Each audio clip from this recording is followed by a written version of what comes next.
simple chapter and a very we can say scoring chapter, anatomy. Anatomy से discuss करना शुरू करेंगे. So moving to anatomy of flowering plants. Right, एक ऐसा chapter बचा जिसके आराम से 2 क्वेश्चन तो आ ही जाते हैं एग्जाम में. राइट, अगर हम देखें मॉर्फो एनाटमी एक्चुअली दोनों से हम 4 से 5 क्वेश्चन लेके चलते हैं. Depend on the paper setter कि वो मॉर्फो से 5 क्वेश्चन दे रहा है, कभी एनाटमी से 5 दे रहा है, कभी दोनों से हाफ हाफ दे रहा है, कभी किसी से एक ज्यादा एक कम, इसी तरीके से हो रहा है. राइट, तो इसलिए ये चैप्टर स्कोरिंग चैप्टर है दोनों मॉर्फो एनाटमी, बहुत ध्यान से क्लियर करना है और एनाटमी बहुत अच्छे से कंप्लीट भी करना है क्योंकि इसके बाद हम स्टार्ट कर देंगे plant kingdom and plant physiology. Right, now anatomy अब हमारे पास क्या है बेटा? Anatomy is just defined as the point जहां पर आप स्टडी किसकी कर रहे हो.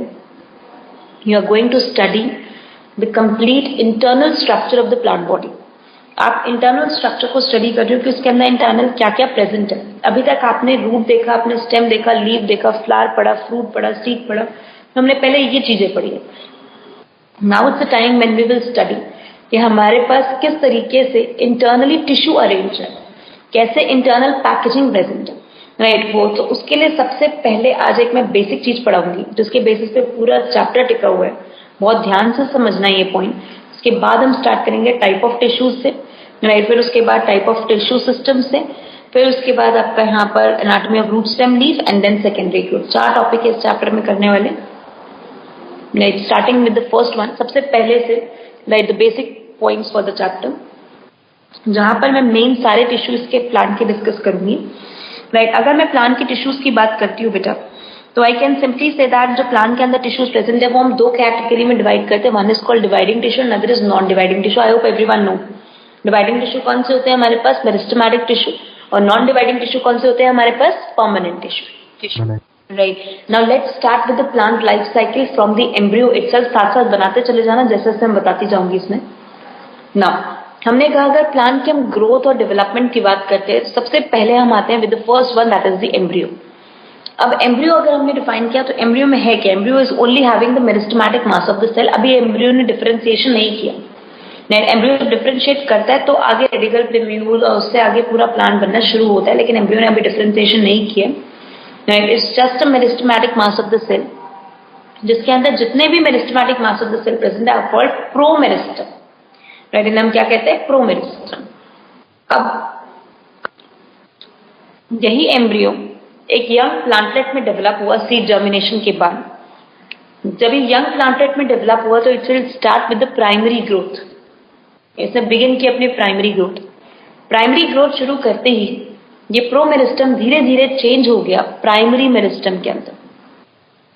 राइट, तो promeristem itself convert up into the primary meristem. तो हमने कहा डेवलपमेंट के बेसिस पे प्रोमेरिस्टम हमारे पास प्राइमरी मेरिस्टम में कन्वर्ट हो गया. और ये जो हमारे पास प्राइमरी मेरिस्टम आया जो यंग प्लांटलेट में मुझे दिख रहा है, राइट, ये प्राइमरी मेरिस्टम अब मेरे पास क्या करेगा? 2 फ्रैक्शंस में डिवाइड होगा. और ये 2 फ्रैक्शंस कौन से हैं कि कुछ प्राइमरी मेरिस्टम ये डिसाइड करेंगे that we will have to go for division only. हमें सिर्फ एक ही टास्क पूरा करना है which is being called as a division. इसके अलावा हमें और कुछ नहीं करना. So this primary meristem will go for the division only. Right, they will form the complete आपका meristematic mass ही form करेंगे. लेकिन the majority fraction, right, will go for the right structural and functional specialization. इनका कुछ ना कुछ structural और functional specialization हो. Right, they have lost the power of the division. Power of division का loss कर दे. Right, उस time पे आप उस primary meristem का क्या करा रहे हो? Differentiation. राइट, और आपने कहते हैं डिफरेंशिएटिंग मास, जिससे सोच लिया कि भाई मुझे डिफरेंशिएशन करना है. जब डिफरेंशिएशन कर दिया तो यही प्राइमरी मेरिस्टम के सेल चेंज हो गए प्राइमरी परमानेंट टिश्यू में. Right, the cells of the primary meristem will turn back into the primary permanent tissue on differentiation.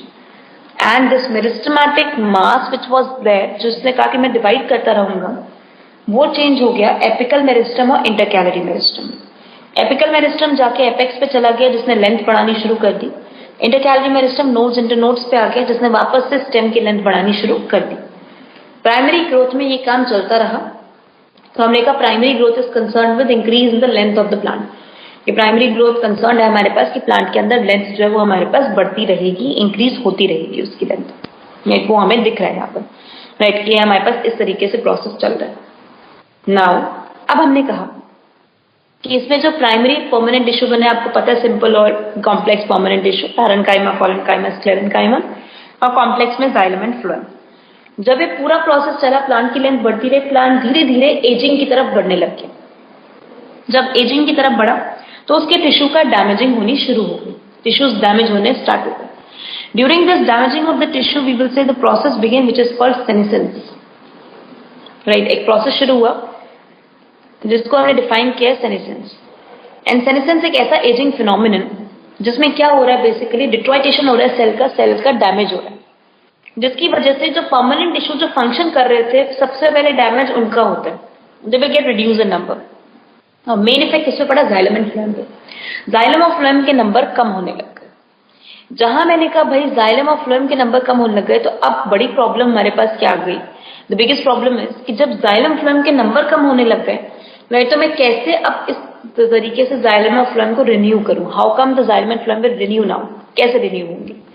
तो अब हमने कहा वो रिन्यू किस तरीके से होंगे कि when you will start with a process which is called as the secondary growth. जैसे हम क्या कहते हैं बेटा, सेकेंडरी ग्रोथ। जहां पर सेकेंडरी ग्रोथ के टाइम पे, सेकेंडरी ऊपर लिखा हुआ है secondary growth, where some of the permanent tissue, कुछ परमानेंट टिश्यू, अब वो भी कौन से parenchymatous cells, they will regain the power of division. ये अपने अंदर एक पावर ऑफ डिवीजन को रीगेन करते हैं, फिर से डिवाइड करना शुरू करते हैं और अपने फंक्शन को लूज करते हैं। That is they go for the task which is called as the dedifferentiation. जब डी-डिफरेंशिएशन का टास्क किया तो यही परमानेंट टिश्यू हमारे पास चेंज हो गया into the secondary meristem, and this secondary meristem is now named as the lateral meristem. Secondary meristem को हमने नाम क्या दे दिया, lateral meristem. Right, this lateral meristem is being the one, right, जो हमारे पास दो कैटेगरी में डिफाइन हुआ, one is the vascular cambium and another is the core cambium, right? जो ये lateral meristem मेरे पास बना as a vascular cambium and core cambium, right? इसमें से डेवलपमेंट क्या थी, इन्होंने अपने नंबर को इंक्रीज किया, right? vascular cambium and core cambium, right? Number को बढ़ाने के बाद अपने आप को फिर से रीडिफरेंशिएट किया, right? what is redifferentiation का इस मीनिंग कि फिर से क्या किया, अपने फंक्शन को गेन किया, राइट, और उसके बाद डिवीजन को क्या कर दिया, लॉस कर दिया। तब बन गए ये लेटरल मेरिस्टम, चेंज हो गए सेकेंडरी परमानेंट टिश्यू। तो वैस्कुलर कैम्बियम ने बना दिया secondary xylem, secondary phloem, and cork cambium ने बना दिया secondary cortex and cork, right. इस तरीके से सेकेंडरी ग्रोथ हुई। आप जब सेकेंडरी ग्रोथ करा रहे हो तो आप नंबर ऑफ सेल्स को जब जाइलम फ्लोएम में बढ़ा रहे हो, तो उसका मतलब आप उसके वैस्कुलर टिश्यू को एक्सपैंड कर रहे हो, जिसकी वजह से उसकी थिकनेस बढ़ रही है। अगर थिकनेस बढ़ रही है तो उसकी गिर्थ बढ़ रही है, प्लांट की हाइट नहीं बढ़ रही, लेंथ तो प्राइमरी ग्रोथ में बढ़ चुकी है। You are just increasing the girth और द डायमीटर और the thickness of the plant. Completed everyone? Ma'am secondary growth में हमेशा लेटरल मेरिस्टम पे होता है। बिल्कुल बिल्कुल, राइट। तो this is basically we will say कि लेटरल मेरिस्टम ही सेकेंडरी ग्रोथ से बनता है, right, and this is how we can say. अब इस तरीके से हम कह सकते हैं कि भाई जो प्लांट की ग्रोथ है वो डेफिनेट नहीं है, प्लांट की ग्रोथ फिक्स नहीं है, क्योंकि अगर प्लांट सेकेंडरी ग्रोथ करता है तो वो आगे कितने और टाइम तक, कितने और सालों तक जी पाएगा मुझे नहीं पता, राइट। दैट्स व्हाई आई से plant growth is indefinite in nature, कि प्लांट ग्रोथ मेरे पास कैसी है, इनडेफिनेट है। और इनडेफिनेट के साथ साथ ये फॉलो किसको करता है, सेकेंडरी ग्रोथ को, right, and show the process of the de-differentiation and re-differentiation. Ma'am ये मतलब मैम हमेशा साइनसेस आएगी तभी ये दोबारा हो जाएगा। हाँ बेटा, जब तक साइनसेस नहीं आएगा तब तक इसको स्टिमुलस नहीं मिलता, it has to be back. और जब प्राइमरी मेरिस्टम होते हैं वो कहाँ पे होते हैं? एपेक्स पे, नोड्स पे, इंटरनोड्स पे। मैम बढ़ाते हैं, क्या होते हैं वो मैम, वो लेटरल साइड का वो बढ़ाते नहीं कि गिर्थ बढ़ाते हैं प्लांट? नहीं, वो लेटरल मेरिस्टम बढ़ाता है बेटा, ठीक है। उनका काम सिर्फ लेंथ इंक्रीज करना।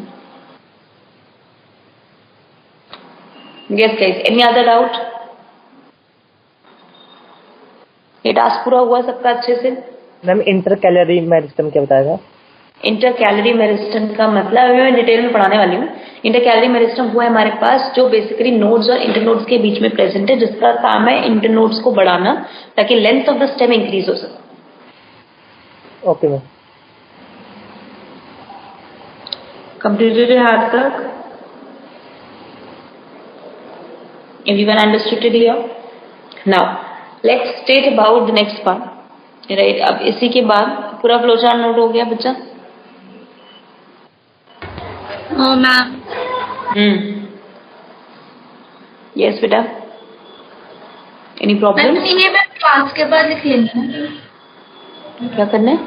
मैम बट लिखने का बहुत सारा हो जाता है ना। कर देना मैम। पीडीएफ तो मैं हर बार सेंड कर देती हूँ, पीडीएफ आपको मिल जाएगा। आज के सिर्फ एक प्रॉब्लम यही है कि I am not able to write, that's why मैं भी यहाँ से कर रही हूँ। अगर मैं लिख रही होती साथ में तो उस हिसाब से चल रहा होता। ठीक है राइट? तो इसलिए साथ साथ थोड़ा थोड़ा ऐसा नहीं कि बिल्कुल ब्लैंक बैठ जाना है, नोट करना है। This is what I am saying, नहीं ताकि वो कंसेप्ट क्लियर हो। फाइन, आगे बढ़ू? Yes right. Now the next one. अब हमने देखो यहाँ पर ये पूरा जो ग्रोथ पैटर्न हमने देखा प्लांट का, this complete growth pattern that we have observed, it's being the one बच्चा जिसमें हमने सबसे पहले कहा कि प्लांट ने मेन 4 चीजें शो करी। What the 4 thing plant have shown in order to go for this indefinite growth? What are the 4 steps to follow this indefinite growth? क्या 4 चीजें? डिफरेंशिएशन, डिवीजन, सबसे पहला डिवीजन, डिवाइड करेगा। सेकंड क्या हुआ हमारे पास? डिफरेंशिएशन। थर्ड हमारे पास क्या हुआ? D differentiation. और फोर्थ हमारे पास क्या हुआ? रीडिफरेंशिएशन। तो हमने कहा हमारे पास division, differentiation, dedifferentiation, redifferentiation, इन चारों की वजह से ही प्लांट ने इनडेफिनेट ग्रोथ शो किया। अगर लेट अस सपोज मैं कहती हूँ कि कोई प्लांट डेफिनेट ग्रोथ शो करता है तो वो कौन सी चीज को शो नहीं करेगा, कौन से स्टेप को शो नहीं करेगा? D differentiation and re differentiation दोनों। अगर डी डिफरेंशिएशन भी नहीं होगा तो री डिफरेंशिएशन भी नहीं हो सकता। तो it won't show the dedifferentiation, redifferentiation, it only show the division and differentiation. Right? तो अब हमने यहाँ पर देखा कि हमारे पास सबसे पहले जो है वो मेरिस्टेमेटिक टिश्यू। अगर मैं आपसे कहूँ permanent tissue will arise from meristematic. Permanent tissue will arise from the meristematic tissue after the process of differentiation, and meristematic tissue arise from the mitosis of the zygote. जब zygote ने mitosis किया था उस time जो tissue बना उससे हमने नाम क्या दे दिया? Meristematic tissue. तो ऑन दैट पॉइंट ओनली हमने कहा मेरिस्टेमेटिक टिश्यू हमारे पास कैसे है? Undifferentiated tissue. Meristematic tissue are being defined as the undifferentiated tissue, जो डिफरेंशिएशन नहीं कर रहे हैं। तो अब पहले अब हमें प्लांट के देखो 2 टाइप के टिश्यू मिल गए, मेरिस्टेमेटिक और परमानेंट। तो अब हम पहले पूरा पढ़ेंगे मेरिस्टेमेटिक का क्लासिफिकेशन, फिर हम जाएंगे परमानेंट के क्लासिफिकेशन के ऊपर। राइट? तो let's start with the classification of the meristematic tissue. Right? बहुत ध्यान से समझना है और कंप्लीट करना है ये पॉइंट अच्छे से। मेरिस्टेमेटिक टिश्यू हमारे पास क्या बचे? We will say it's an undifferentiated tissue, differentiate नहीं करता है, अनडिफरेंशिएटेड टिश्यू है हमारे पास। इमेच्योर सेल्स है इनके पास। मेच्योर आप उसे कहते हो जो डिफरेंशिएट कर लेता है। राइट? तो immature cell in the continuous state of the division that it is dividing every time, हर टाइम डिवाइड कर रहा है। अगर कोई भी सेल बच्चे हर टाइम डिवाइड कर रहा है तो सबसे पहली चीज तो उसके अंदर ये याद रखनी कि उसमें प्राइमरी सेल वॉल होनी चाहिए, उसके पास कोई डिपोजिशन नहीं होना चाहिए। There shouldn't be any deposition. क्यों? क्योंकि अगर याद हो तो अगर आप सरफेस पे उसकी डिपोजिशन दे दोगे तो once you will give the deposition to the surface, surface पे आपने कहा कि अगर मैंने डिपोजिशन दे दिया तो उसकी थिकनेस बढ़ जाएगी, थिकनेस बढ़ गई तो डिवीजन की एबिलिटी क्या हो जाएगी? कम हो जाएगी। तो इसलिए हमें क्या करना है? उसके अंदर से प्राइमरी सेल वॉल देनी है। We shouldn't have to give only not only deposition, not even the secondary cell wall, कोई ऐसी चीज हमें उसमें नहीं देनी। साइटोप्लाज्म उसका डेंस रहेगा क्योंकि ऑब्वियसली हमेशा जब डिवाइड कर रहा है तो इंटरफेस से होके ही आ रहा है। तो डेंस साइटोप्लाज्म है, प्रोमिनेंट लार्ज न्यूक्लियस इसके अंदर प्रेजेंट है। राइट? वैक्यूल्स। अब अंदर अगर इसको डिवाइड करना है तो इसको फालतू में कोई ऑर्गेनेली देने की जरूरत नहीं है क्योंकि इसको कोई फंक्शन परफॉर्म नहीं करना है। It only has to go for the process of the division. अब डिवीजन करना है तो हमने कहा भाई वैक्यूल इसके अंदर क्या कर दो? एब्सेंट कर दो। जरूरत ही नहीं है वैक्यूल की। वैक्यूल की जरूरत कब होती है? जब स्टोरेज करनी होती है। इसको कोई स्टोरेज थोड़ी करनी है, इसको तो बेसिकली आगे नए सेल्स बनाने हैं, तो इसके अंदर तो स्पेस फ्री होना चाहिए, तो ऑर्गेनेली कम होनी चाहिए। तो वैक्यूल को एब्सेंट कर दो, वो ऑर्गेनेली हटा दो जिनका काम राइट फंक्शन से रिलेटेड है, जिनका काम में डिवीजन या कोई ऐसे फंक्शंस का कंट्रोल नहीं आता राइट। तो एग्जाम्पल अगर मैं लेके चलूँ तो हमने कहा यहाँ पर देखो, अगर मैं इसमें ऑर्गेनेली की बात करूँ तो मैंने कहा चलो वैक्यूल को हटा दिया आपने, लाइसोसोम्स को हटा दिया आपने, प्लास्टिड की जगह आपने प्रिमिटिव फॉर्म प्लास्टिड की रख दी which is called proplastid, a very primitive form of the plastid. अगर सबको याद हो तो proplastid is a precursor of the plastid जो मेच्योर होकर या तो क्लोरोप्लास्ट या क्रोमोप्लास्ट या ल्यूकोप्लास्ट की फॉर्मेशन करे right. On that process only we will say proplastids are going to be present, right. Proplastids हमें मिलेंगे right, वैक्यूल हमारे पास एब्सेंट होंगे right. उसी के साथ साथ आपका यहाँ पर प्रोमिनेंट लार्ज न्यूक्लियस होगा right, एंड साइटोप्लाज्म होगा और abundant moisture right, sorry abundant mitochondria.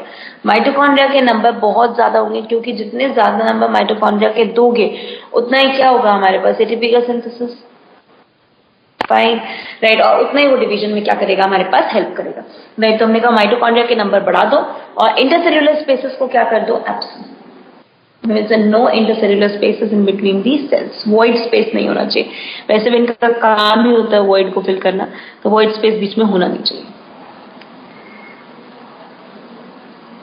Done है आज तक? Yes ma'am. Fine right, feature सबको क्लियर हो गए बच्चे राइट। अब हम आगे बढ़ेंगे इसके क्लासिफिकेशन पे right. So number first we will talk about the classification of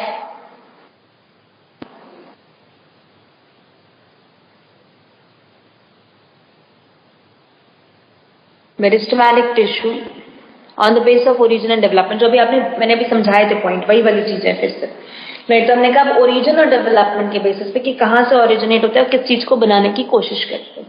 तो सबसे पहला तो हो गया प्रोमेरिस्टम, फिर दूसरा हो गया हमारे पास प्राइमरी मेरिस्टम, फिर तीसरा हो गया हमारे पास सेकेंडरी मेरिस्टम। प्रोमेरिस्टम कौन सा हो गया? Which is being present in the embryo. जो एम्ब्रियो में मेरिस्टम प्रेजेंट है उसको आपने नाम क्या दे दिया? Promeristem right. The meristem which will differentiate from the pro embryo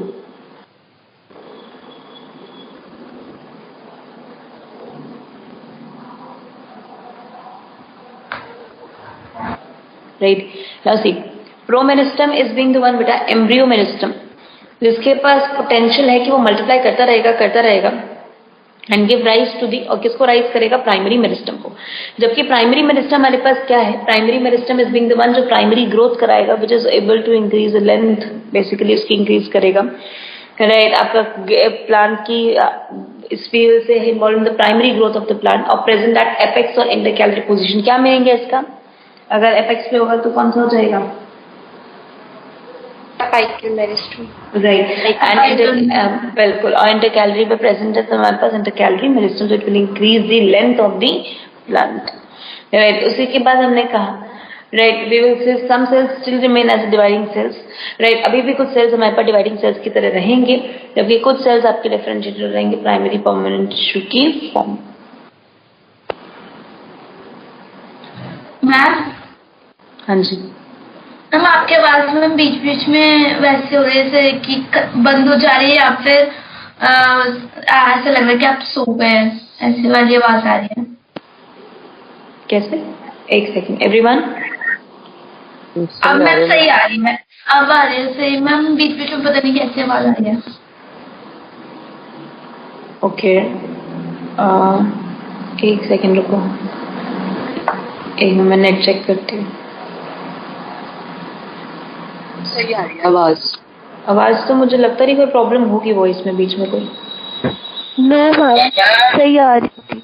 fine है, ठीक है। सही आ रही थी मैम एकदम। बस एक बात मैं हाँ वो बीच में वो बीच में ना एकदम जैसे नेट बीच में ब्लिंक होता है ना, तो उस टाइम वो म्यूट हो जाता है, वो इंस्टेंट म्यूट होता है, उसमें एकदम म्यूट होके ओपन होता है तभी right. Okay guys, so primary meristem is being the one जो हमारे पास किसमें इन्वॉल्व हुआ बेटा? Primary growth of the plant में एपेक्स पे प्रेजेंट है या फिर इंटरकैलरी पोजीशन पे प्रेजेंट है।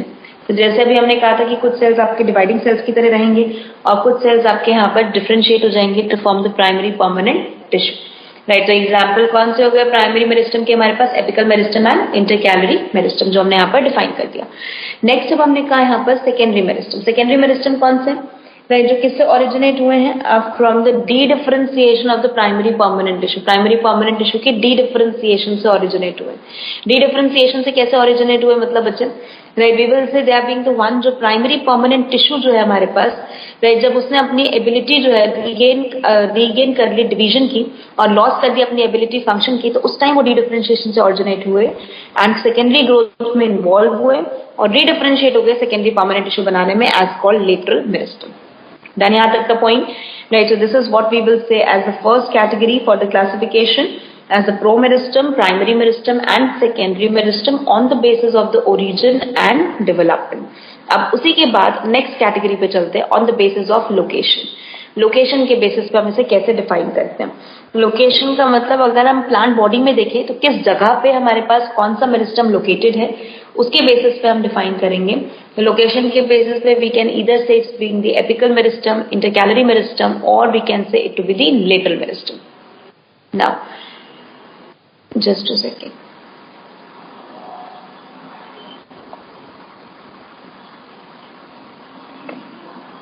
Okay guys, so I hope screen is visible, right. So हमने कहा यहाँ पर हमारे पास जो एपेक्स है, देखो शूट का मैंने यहाँ पर डायग्राम बनाया, जो शूट में आपको एपेक्स दिख रही है, राइट, वो जो शूट एपेक्स है, shoot apex is going to be rich in the shoot apical meristem. Shoot apex किस में रिच है? हमारे पास शूट एपिकल मेरिस्टम में, which is going to be present at the apex area.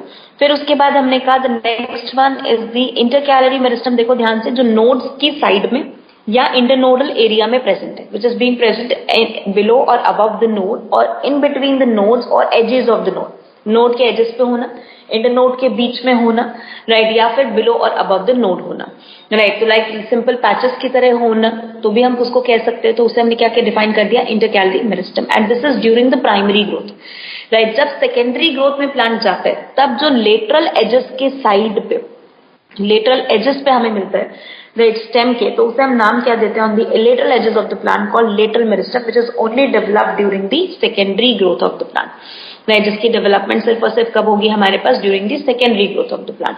तो हमने कहा हमारे पास एपिकल मेरिस्टम हो गया, इंटरकैलरी मेरिस्टम हो गया, and the next one we will say lateral meristem is being there. यहाँ पर हम कहेंगे लेटरल एजेस के टाइम पे हमारे पास मिलेगा, राइट। अब इसी में हमने सबसे पहले डिफाइन किया एपिकल मेरिस्टम को। तो एपिकल मेरिस्टम हमारे पास सिर्फ शूट एपेक्स पे नहीं बेटा, रूट एपेक्स पे भी मिलेगा, right, because found at the root apex. लेकिन अब मुझे बताओ, एक लाइन हम बोलते हैं कि in the shoot apex it is terminal in position, in the root apex it is subterminal in position. Why?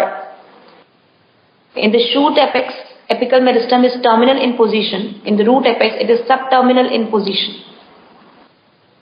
Root cap की ऐसे हो लगता है। रूट में क्या होता है? रूट के अंदर आपका बेसिकली पहले रूट कैप मिलता है ना, उसके बाद जोन ऑफ मेरिस्टम आता है। रिमेम्बर रूट का डायग्राम मॉर्फो में जो किया था, तो सबसे नीचे कौन सा बनाया था? Zone of root cap. उसके बाद क्या बनाया था? Zone of meristem.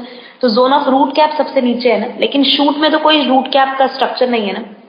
शूट में तो एकदम टॉप पे कौन है? शूट एपेक्स है, जिसके अंदर कौन है? Apical meristem, right. So on that basis only हमने कहा कि ये टर्मिनल एंड से थोड़ा सा दूर हो गया in the case of the root, लेकिन एकदम टर्मिनल एंड पे रहा in the case of the shoot, right. तो शूट के केस में हमारे पास कैसा रह गया? टर्मिनल। एंड रूट के केस में कैसा हो गया हमारे पास? सब टर्मिनल, राइट। मेन काम इसका लेंथ को इंक्रीज करना, राइट, प्लांट की लेंथ को इंक्रीज करना सबसे मेन टास्क है, सेल्यूलर इलोंगेशन करना।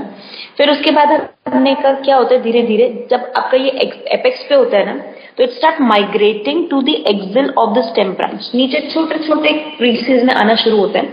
एक्चुअली अगर देखा जाए बेटा, इंटरकैलरी मेरिस्टम है क्या? इंटरकैलरी मेरिस्टम है तो एपिकल मेरिस्टम ही। एक एपिकल और इंटरकैलरी अगर मैं दोनों आपसे पूछूं, है तो एक ही ना, प्राइमरी मेरिस्टम के तो टाइप है। बस प्राइमरी मेरिस्टम एपेक्स पे पहुंच गया तो एपिकल बन गया, प्राइमरी मेरिस्टम नोड पे रह गया तो इंटरकैलरी बन गया, राइट। तो अगर वही मैंने कहा, जब अरेंजमेंट हो रही थी तो कुछ पार्ट एपिकल मेरिस्टम का जाके हमारे पास कहाँ अरेंज हो जाता है? Eight the axil of the side branch. अगर साइड ब्रांच के एक्सिल पे जाके वो एक्यूमुलेट हो चुका है तो उस पर्टिकुलर पॉइंट पे हमारे पास उसका एक्यूमुलेशन फॉर्म करता है बड को, राइट। अब अगर बड ध्यान आ रहा हो तो हमने कहा था bud is basically the condensed under developed meristematic mass. तो वही मेरिस्टेमेटिक मास हमारे पास प्रेजेंट है, इसको हमने डिफाइन क्या कर दिया एज एन एक्सिलरी बड। हमने कहा axillary bud is going to be present right at the axil of the side branch के एक्सिल पे हमें मिलेगा right, and it's being the one which is responsible for, जो किसके लिए रिस्पॉन्सिबल रहेगा हमारे पास, for the development of either leaf की डेवलपमेंट करनी है, फ्लावर की डेवलपमेंट करनी है, कोई भी नया पार्ट प्लांट का बनाना है तो बड के थ्रू आप डिफरेंशिएशन से बना सकते हो राइट। तो कंप्लीट, तो हमने कहा एक्सिलरी बड को गिवराइज करने का भी टास्क किसका है हमारे पास, एपिकल मेरिस्टम, और प्लांट की लेंथ को भी इंक्रीज करने का टास्क किसका है हमारे पास, एपिकल मेरिस्टम। तो apical meristem is doing these two particular job right. Completed यहां तक, फाइन टिल हियर।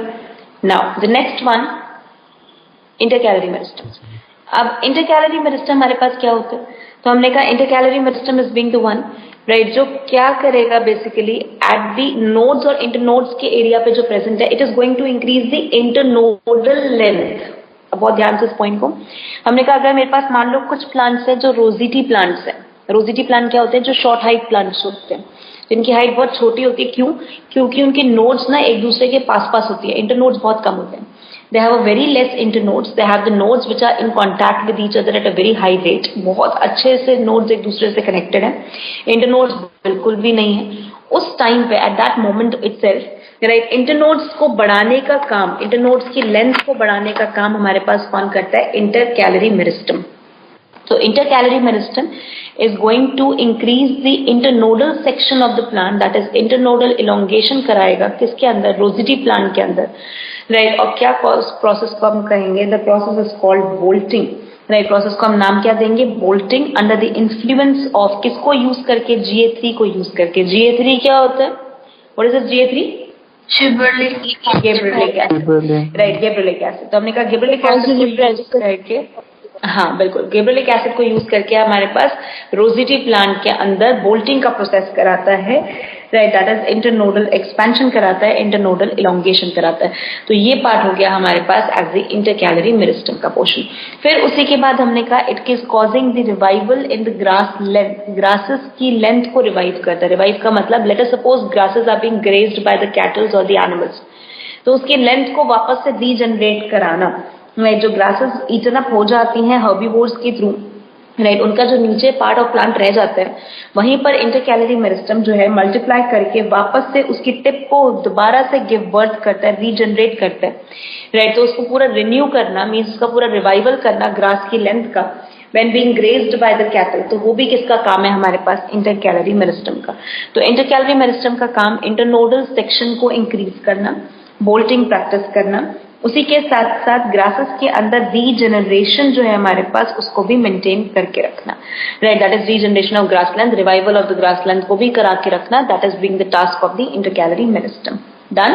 सबसे कॉमनली फाउंड होती है क्रिजांथेमम में, मिंट में, ग्रासेस में सबसे ज्यादा हमें मिलता है इंटरकैलरी मेरिस्टम, जहां पर जो ये टूट जाते हैं ना इनको वापस रिन्यू करने का काम करते हैं right, that's why we will say इनके अंदर सबसे ज्यादा, अदरवाइज ऐसा नहीं है किसी प्लांट में नहीं होते, हर प्लांट में होते हैं। जहां पर एपिकल मेरिस्टम है वहां इंटरकैलरी तो मिल ही जाएगा आपको, कंटेंट भले ही कम मिले but it is going to be found over there right. Completed यहाँ तक का टास्क अच्छे से, yes guys. So intercalary meristem, हाँ जी, मतलब ma'am intercalary meristem ma'am apical meristem को वो कर रहे हैं, बना रहे हैं। इंटरकैलरी एपिकल को नहीं बना रहा बच्चा, मैंने अभी पहले बात क्या समझाई, आप प्राइमरी मेरिस्टम की बात कर रहे हो। प्राइमरी मेरिस्टम को आपने दो कैटेगरी में डिवाइड कर दिया सिर्फ पोजीशन के बेसिस पे। इंटरकैलरी जो ऊपर एपेक्स, क्योंकि उसकी ग्रासेस में की एपेक्स को हर्बीवोर्स खा चुके हैं तो उस टाइम उसका एपिकल मेरिस्टम हट चुका है, तो इंटरकैलरी मेरिस्टम ने मल्टीप्लाई किया, मल्टीप्लाई करके उसके टिप को बनाया। अब वो जो टिप में मेरिस्टम हो गया वो एपिकल मेरिस्टम हो गया। तो इंटरकैलरी मेरिस्टम ने तो सिर्फ डिवाइडिंग मास को बनाया है, वो डिवाइडिंग मास आपका एपेक्स पे लोकेटेड है, इसीलिए आपने उसको एपिकल मेरिस्टम का नाम दिया राइट। तो मैं ये नहीं कह सकते कि एपिकल इंटरकैलरी को बनाता है, हम ये भी नहीं कह सकते कि इंटरकैलरी एपिकल को बनाता है, हम ये कहते हैं भाई दोनों ही प्राइमरी मेरिस्टम है जो लोकेशन के बेसिस पे डिफर कर चुके हैं, दैट्स इट। नाउ अब हमने कहा यहाँ पर एपिकल इंटरकैलरी मेरिस्टम के बाद the next one which is going to be there defined as, हमने यहाँ डिफाइन किया इसको right, lateral meristem.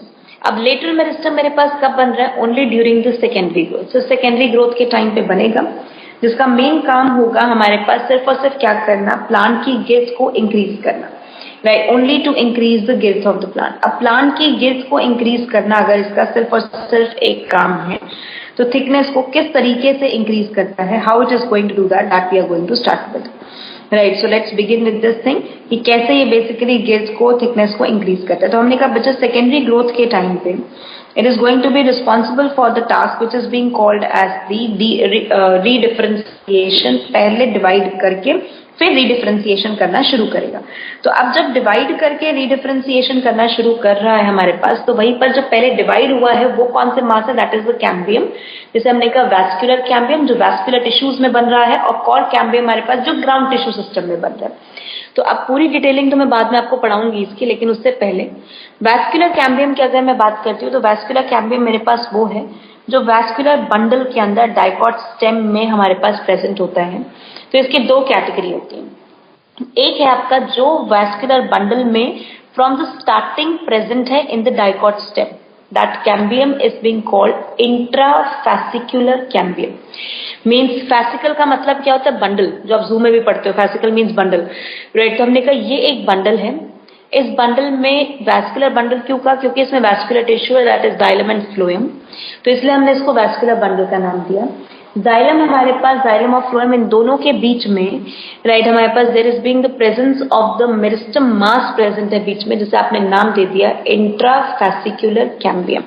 That's a cambium in between the xylem and phloem within the vascular bundle, vascular bundle के बीच में, right. तो ये जो आपके पास इंट्राफैसिकुलर कैम्बियम आया इस वैस्कुलर बंडल के अंदर, ये हमने कहा this is not found at the time of the secondary growth.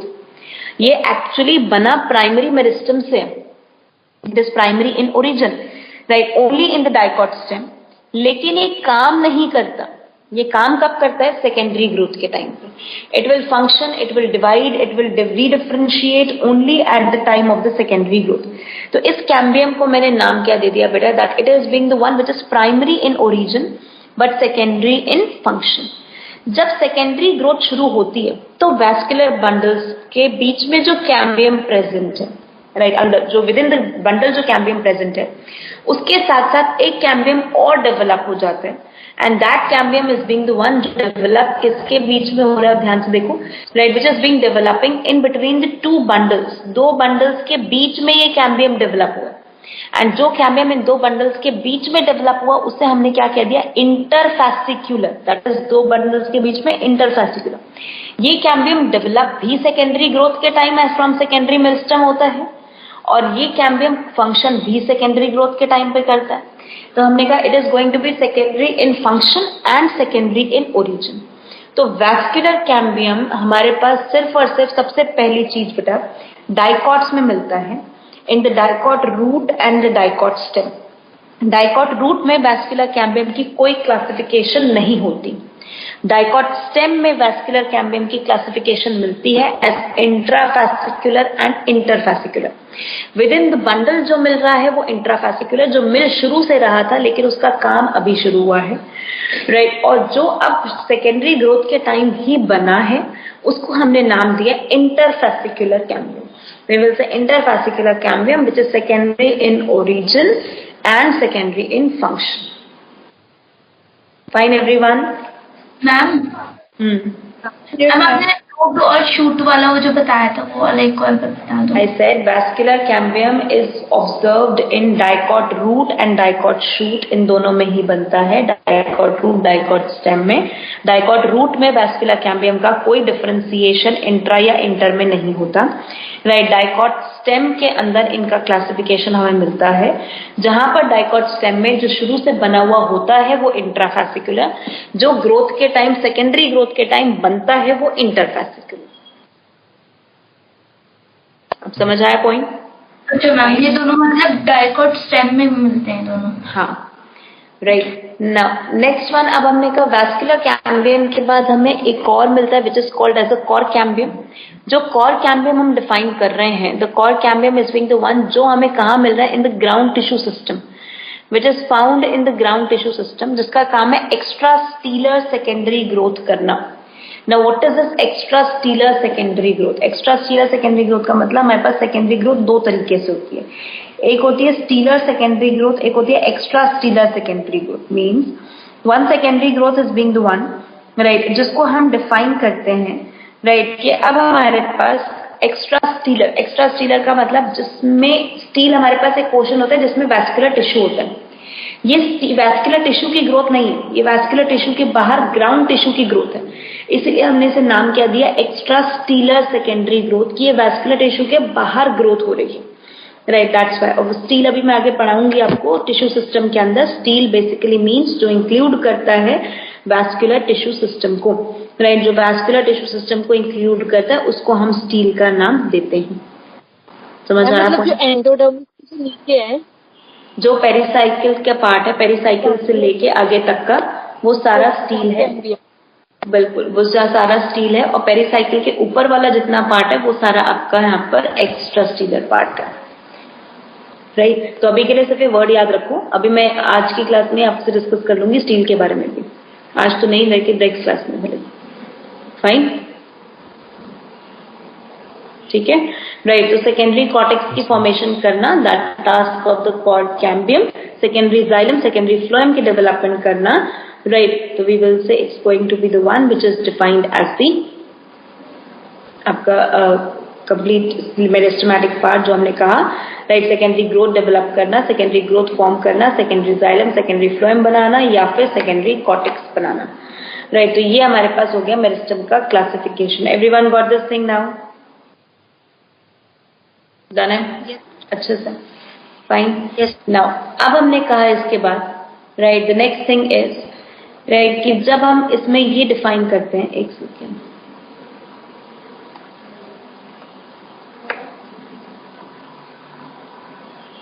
Ma'am ये कॉर्ड कैम्बियम मैम दोनों में होता है, रोटर स्टैम में? हाँ, डाइकॉट। ओके गाइस, एक सेकेंड।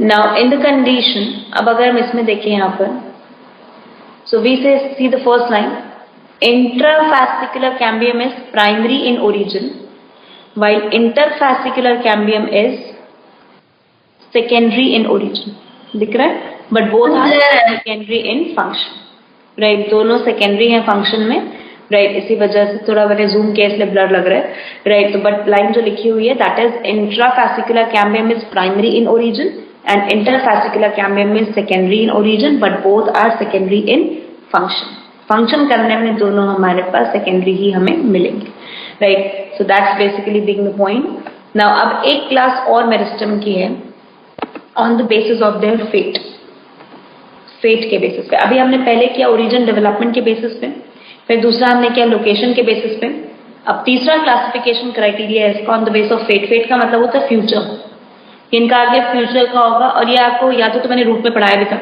राइट। हमने कहा फ्यूचर हमारे पास क्या है इसके अंदर, मींस कौन सा टिश्यू है जो एपिडर्मल टिश्यू सिस्टम बनाएगा, कौन से मेरिस्टेम को आप कहोगे कि जो एपिडर्मल टिश्यू बनाएगा, कौन सा मेरिस्टेम ऐसा होगा जो ग्राउंड टिश्यू सिस्टम बनाएगा, और कौन सा ऐसा होगा जो वैस्कुलर टिश्यू सिस्टम बनाएगा। तो vascular tissue system, ground tissue system, epidermal tissue system, these are the three type of the tissue system found in the plants. Epidermal tissue system में एक ही लेयर आती है which is called epidermis. Ground tissue system में hypodermis, cortex, endodermis, pericycle, pith, ये सब कुछ आ जाता है। वैस्कुलर टिश्यू सिस्टम में आपका जाइलम एंड फ्लोएम आता है बेसिकली। तो अब हमने कहा अगर आपके पास मेरिस्टेम का मास का नाम दिया प्रोटोडर्म और dermatogen, if you give the name as protoderm और dermatogen, protoderm in the case of the root and dermatogen in the case of the shoot. अब अगर आप प्रोटोडर्म और डर्मेटोजन को लेके चलते हो and they will differentiate to form the epidermal tissue system, ये डिफरेंशिएट हुआ एपिडर्मल टिश्यू सिस्टम फॉर्म करने के लिए, तो आपने इन्हें नाम दे दिया एज अ प्रोटोडर्म और डर्मेटोजन, बस नाम रूट और शूट के बेसिस पे डिफरेंट कर दिया कि प्रोटोडर्म हमारे पास रूट के अंदर, डर्मेटोजन हमारे पास शूट के अंदर, ऐसा मेरिस्टेमेटिक मास जो एपिडर्मल टिश्यू सिस्टम बना सकता है। फिर हमने कहा ग्राउंड मेरिस्टम और पेरिब्लेम, ग्राउंड मेरिस्टम रूट के अंदर, पेरिब्लेम शूट के अंदर, राइट, जो डिफरेंशिएट करके ग्राउंड टिश्यू सिस्टम को फॉर्म करेगा, राइट।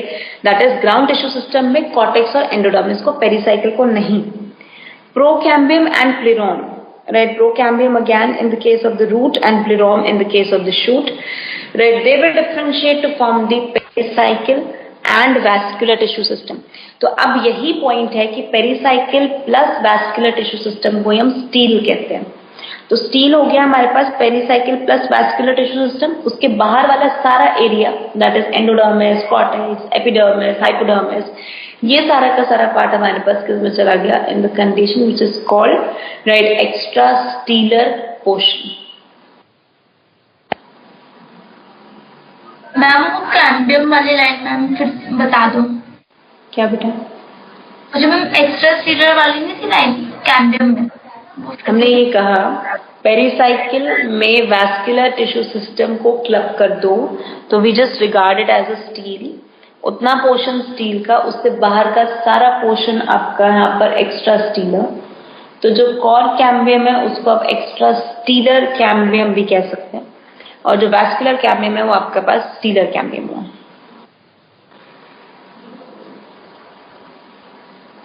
और कैम्बियम ठीक है मैम, बाहर होता है ना.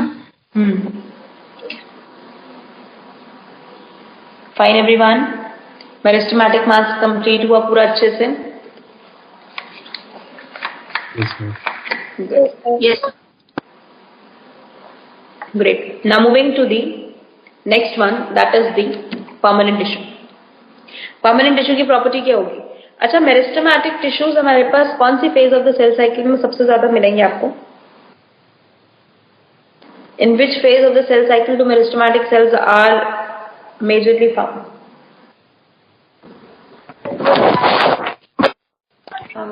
Dividing phase. Dividing M phase direct है, डिवीजन कर रहे हैं तो डिवाइडिंग फेज में मिलेंगे. लेकिन वहीं पर हमारे पास परमानेंट टिश्यू कौन सी फेज में मिलेंगे? G naught phase. G naught phase. हमने कहा था ना G naught phase is being the one जहां पर डिफरेंशिएशन हो जाएगा जब सेल्स का. तो जब सेल्स कहते हैं we won't divide further, rather we will go for the task of the differentiation, उस टाइम पे आपको यहाँ पर कौन मिलेंगे? That is the differentiating cells which are called as the permanent tissue, जो हमने यहाँ पर डिफाइन कर दिया. अब यही जो परमानेंट टिश्यू हमारे पास यहाँ बना है, राइट, उसी को हम यहाँ पर देखेंगे परमानेंट टिश्यू के अंदर क्या क्या क्लासिफिकेशन और क्या क्या प्रॉपर्टीज प्रेजेंट है.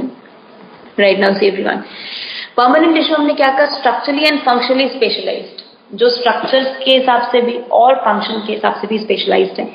डिफरेंशिएशन के बाद फॉर्म हुए हैं, राइट, और या तो परमानेंटली जी नॉट में अरेस्ट हो गए या टेम्परली जी नॉट में अरेस्ट हुए. क्या मीनिंग है इसका? राइट, कि भाई अगर टेम्परली अरेस्ट हुए हैं तो they can go for the differentiation again, लेकिन अगर परमानेंटली हो चुके हैं तो they never go for the D differentiation.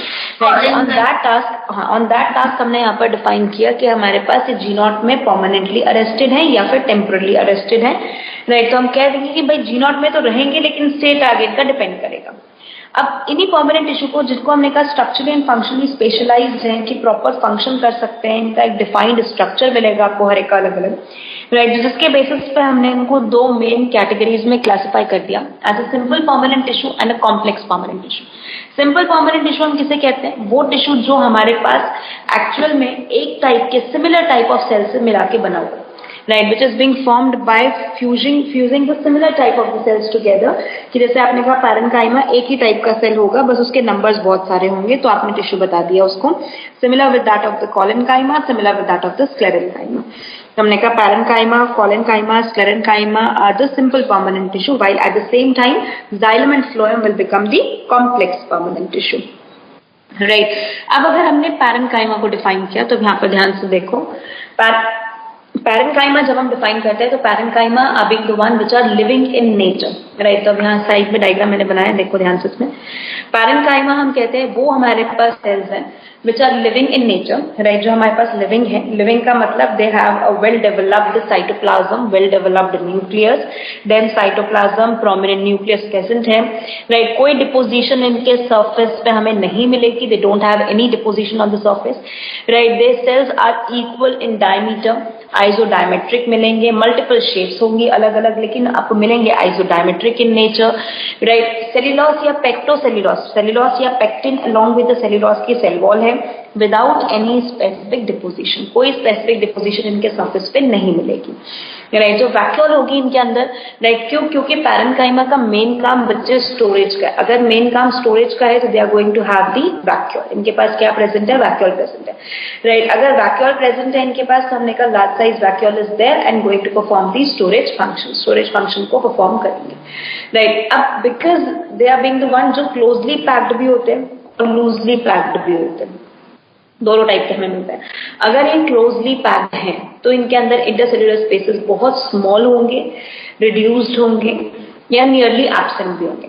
अगर डिस्टेंटली पैक्ड भी हैं, मींस डिस्टेंस पे भी एक दूसरे से पैक्ड हैं, तब भी इंटरसेल्युलर स्पेसेस इनके हमें कम ही मिलेंगे, right. They will have the less intercellular spaces then also when they are being the distantly packed in nature, right. तो ये हमारे पास हो गया पैरेन्काइमा के अंदर कि they are called as living isodiametric in nature. They have the cellulose pectile wall without any specific deposition. They have a large size vacuole which is being present and going to perform the storage function mainly, right. और बाकी कोई organelle specific देने की जरूरत नहीं है, उससे better हम इसमें सिर्फ क्या दे इसके अंदर vacuole they, so that they can perform the function of the storage, right. Depending अलग अलग functions perform करते हैं तो हम कुछ organelles अलग दे सकते हैं, राइट। यहाँ तक पॉइंट समझ आया सबसे पहले पैरेन्काइमा का? Yes guys, completed, right. अब हमने कहा पैरेन्काइमा को हमने फंक्शन के बेसिस पे बेटा, right, on the basis of function we divided it into the 4 classes में हमने इसे डिफाइन किया। सबसे पहले पे आ जाते हैं विच इज कॉल्ड क्लोरेन्काइमा। नाम से पता चल रहा है क्लोरेन्काइमा हमारे पास क्या करेगा, right. Chlorenchyma is being the one which is performing the task of the photosynthesis. क्या कहेंगे? फोटोसिंथेसिस का टास्क हो रहा है। Why they are performing the task of the photosynthesis? Because इसमें क्या प्रेजेंट होगा हमारे पास? क्लोरोप्लास्ट प्रेजेंट होगा, mesophyll cells of the, like mesophyll cells in the leaf के अंदर जो मेसोफिल सेल्स होते हैं जो हम कहते हैं फोटोसिंथेसिस कर रहे हैं, वो एक्चुअली कौन से सेल्स है? They are the parenchyma cells only. बस उनके पैरेन्काइमा में क्या प्रेजेंट है? क्लोरोप्लास्ट प्रेजेंट है, that's they have the chlorenchyma cells, right, which are performing the task of the photosynthesis, right. अब उसके बाद हमने कहा अगर हम किसी हाइड्रोफाइट के अंदर देखते हैं, in the case of the hydrophyte जो उनकी फ्री फ्लोटिंग एबिलिटी होती है कि they are able to freely float over the surface, ताकि इजिली फ्लोट कर सके सरफेस के ऊपर, वो बायंसी की एबिलिटी, वो फ्री फ्लोटेशन की एबिलिटी इन्हें कौन प्रोवाइड करता है? That is provided by the air sacs और एयर ब्लैडर्स। कौन प्रोवाइड करता है? एयर सैक्स और एयर ब्लैडर्स। और वही एयर सैक और एयर ब्लैडर जो इनको बायंसी प्रोवाइड करते हैं वो कहाँ प्रेजेंट है? They are present in the parenchymatous cells only. वो पैरेन्काइमेटस सेल्स जिनके पास एयर सैक्स और एयर ब्लैडर प्रेजेंट है, they are called as the aerenchyma cells. उन सेल्स को हम नाम क्या देते हैं? एरेन्काइमा, AERENCHYMA, एरेन्काइमा सेल्स जिनके पास air sac, air bladders present है फॉर द बायंसी और flotation ability, like in the case of the hydrophyte we observe. Fine, समझ आया पॉइंट यहाँ तक अच्छे से, राइट? दोनों category. Yes, ma'am. Fine. Now the next one बच्चे, प्रोजेन्काइमा हमारे पास क्या होते हैं, राइट? मान लो कोई वॉइड स्पेस प्रेजेंट है प्लांट के अंदर। वॉइड स्पेस का मतलब एम्प्टी स्पेस। अगर कोई एम्प्टी स्पेस है और सेल्स को उस एम्प्टी स्पेस को फिल करना है, तो फिलिंग करने के लिए मीन्स वहां पर पैकेजिंग करने के लिए उस वॉइड स्पेस में, राइट, हम किसको डालते हैं? पैरेन्काइमा, क्योंकि काम तो सिर्फ स्टोरेज का ही है ना, तो नुकसान तो नहीं है अगर डाल भी रहे।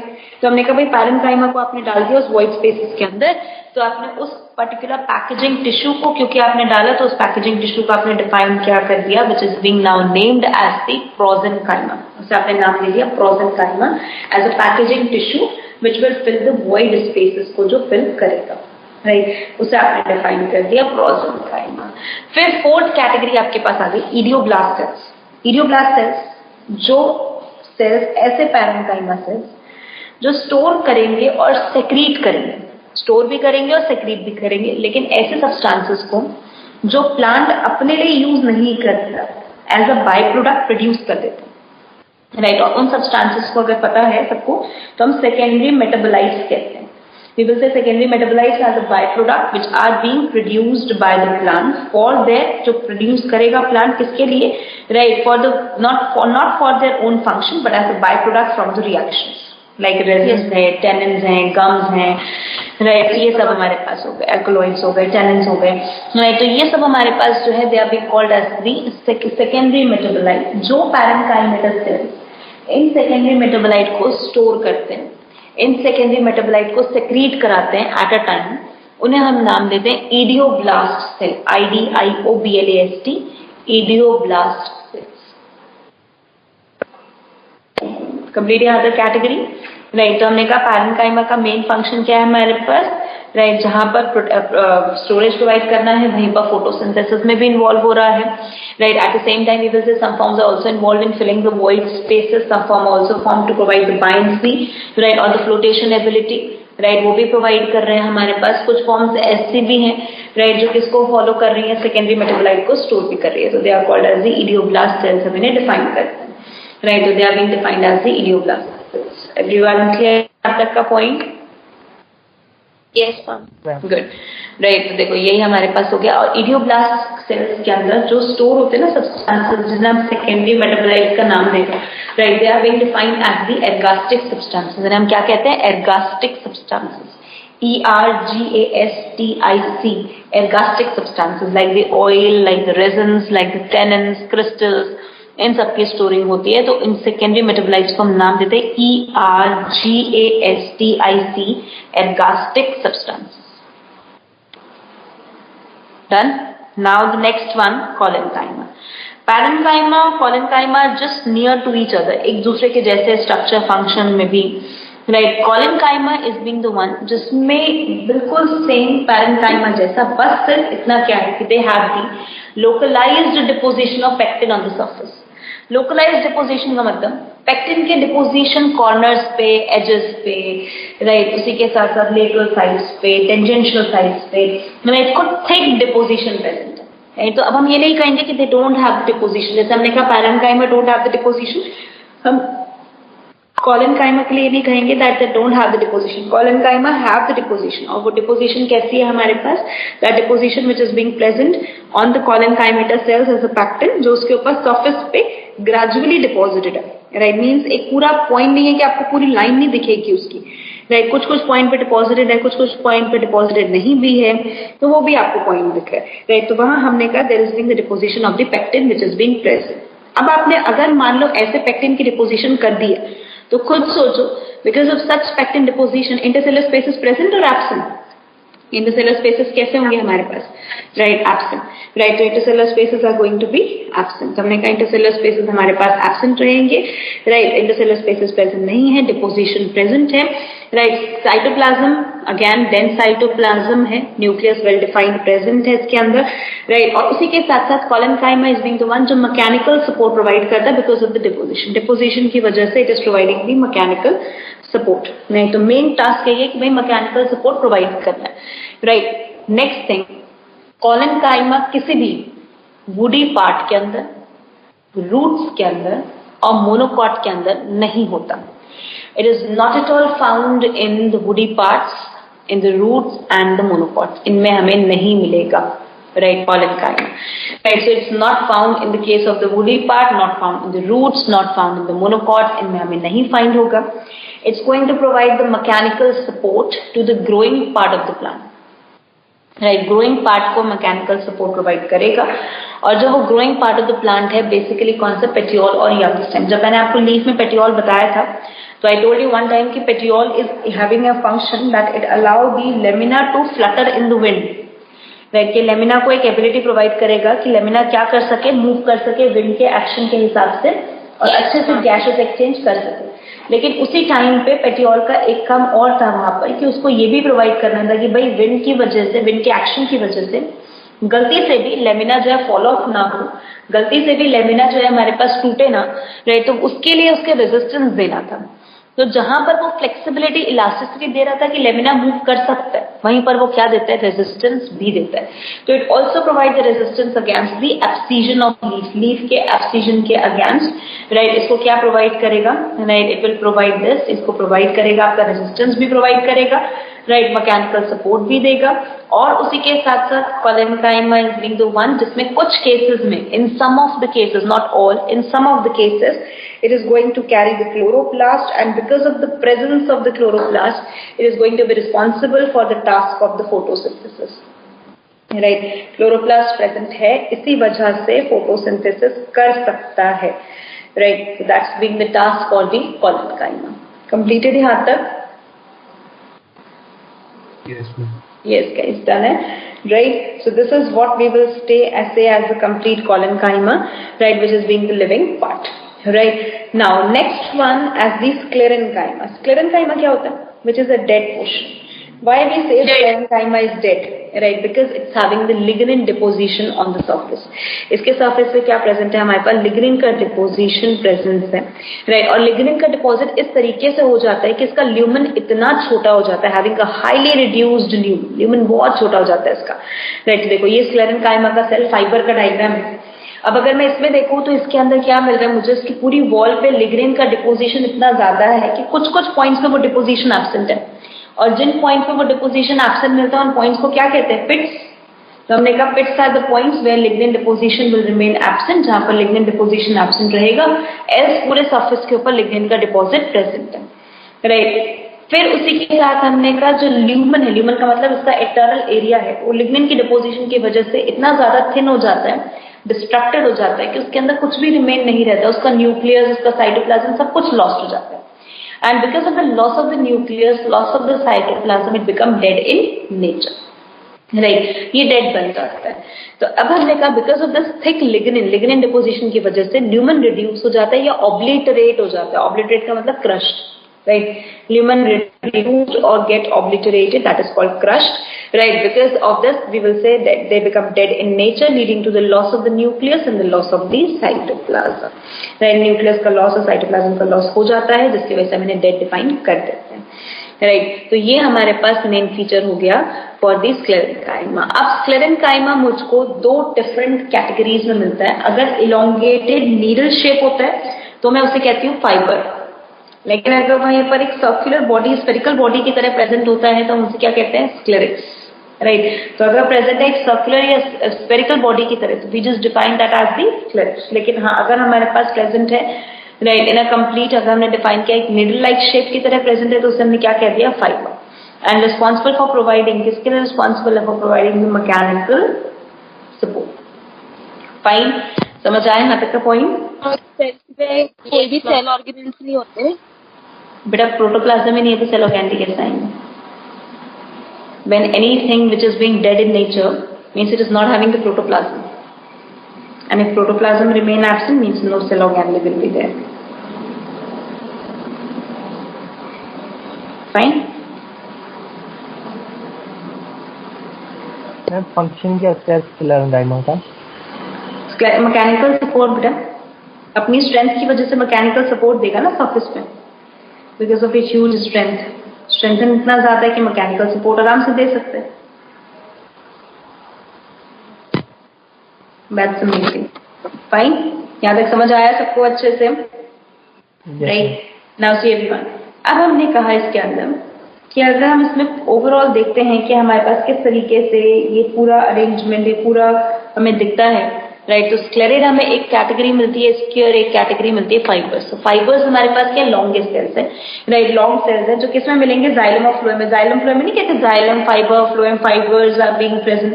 राइट, तो जाइलम और फ्लोएम में हम फाइंड होंगे as the fibres which we will define. Right, और उसी के साथ साथ हमने कहा the next one which is being there is the sclereid. Sclereid क्या है हमारे पास? Sclereid are the circular structures. Rod shape अगर मिल रहा है तो हमने उसे कह दिया आपका फाइबर्स, लेकिन अगर सर्कुलर स्फेरिकल स्ट्रक्चर मिल रहा है तो उसे हमने क्या नाम दे दिया यहाँ पर? स्क्लेरेड्स। राइट, जिसमें शेप अलग अलग 2-3 हो सकती हैं। राइट, स्क्लेरेड में क्या होता है? बेसिकली डिपोजिशन ज्यादा होता है, ल्यूमन रिड्यूस होता है बहुत।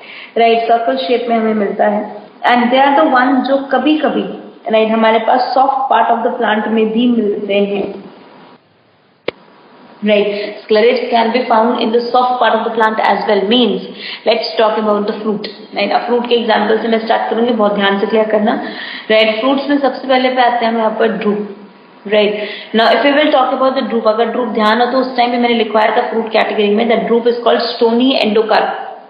ग्रुप को हम नाम देते हैं stony एंडोकार्ड, which is being found in the case of the mango, coconut, walnut and almond. इनके अंदर हमें यहाँ पर मिलता है, राइट। अब हम देखा यहाँ पर बेसिकली जो ड्रूप में जो एंडोकार्ड स्टोनी नेचर का है, वो स्टोनी नेचर किसकी वजह से बना है? Because of the brachysclereid. तो ब्रैकियोस्क्लेरेट की वजह से it become stony in nature, stony nature में बन चुका है because of the presence of this particular brachysclereid की प्रेजेंस की वजह से, राइट। फिर उसके बाद हमने कहा इन द केस ऑफ गुआवा, अब अगर थोड़ा ध्यान हो तो जब गुआवा खाते हैं तो उसमें खाने के बाद थोड़ी सी ग्रिटनेस आती है, ग्रिटनेस मीन्स क्रंचीनेस आती है, there is a simple crunchiness in the fruit, right. जब खाएं तो उसमें क्रंचीनेस फील होती है, और वो जो क्रंचीनेस उसकी फील होती है ना, right, that is because of the sclereids only, वो भी स्क्लेरिड की वजह से ही होती है, राइट। वो स्क्लेरिड की वजह से ही है, स्क्लेरिड्स ही प्रेजेंट है वहां पर, right, which is providing that crunchiness, जो क्रंचीनेस प्रोवाइड कर रहा है गुआवा को, पियर को, राइट। और वो हमारे पास स्क्लेरिड है which are called stone cells, जिन्हें हम नाम क्या देते हैं? सिंपल छोटे छोटे से स्टोन्स होते हैं, that's why we regard them as the stone sales.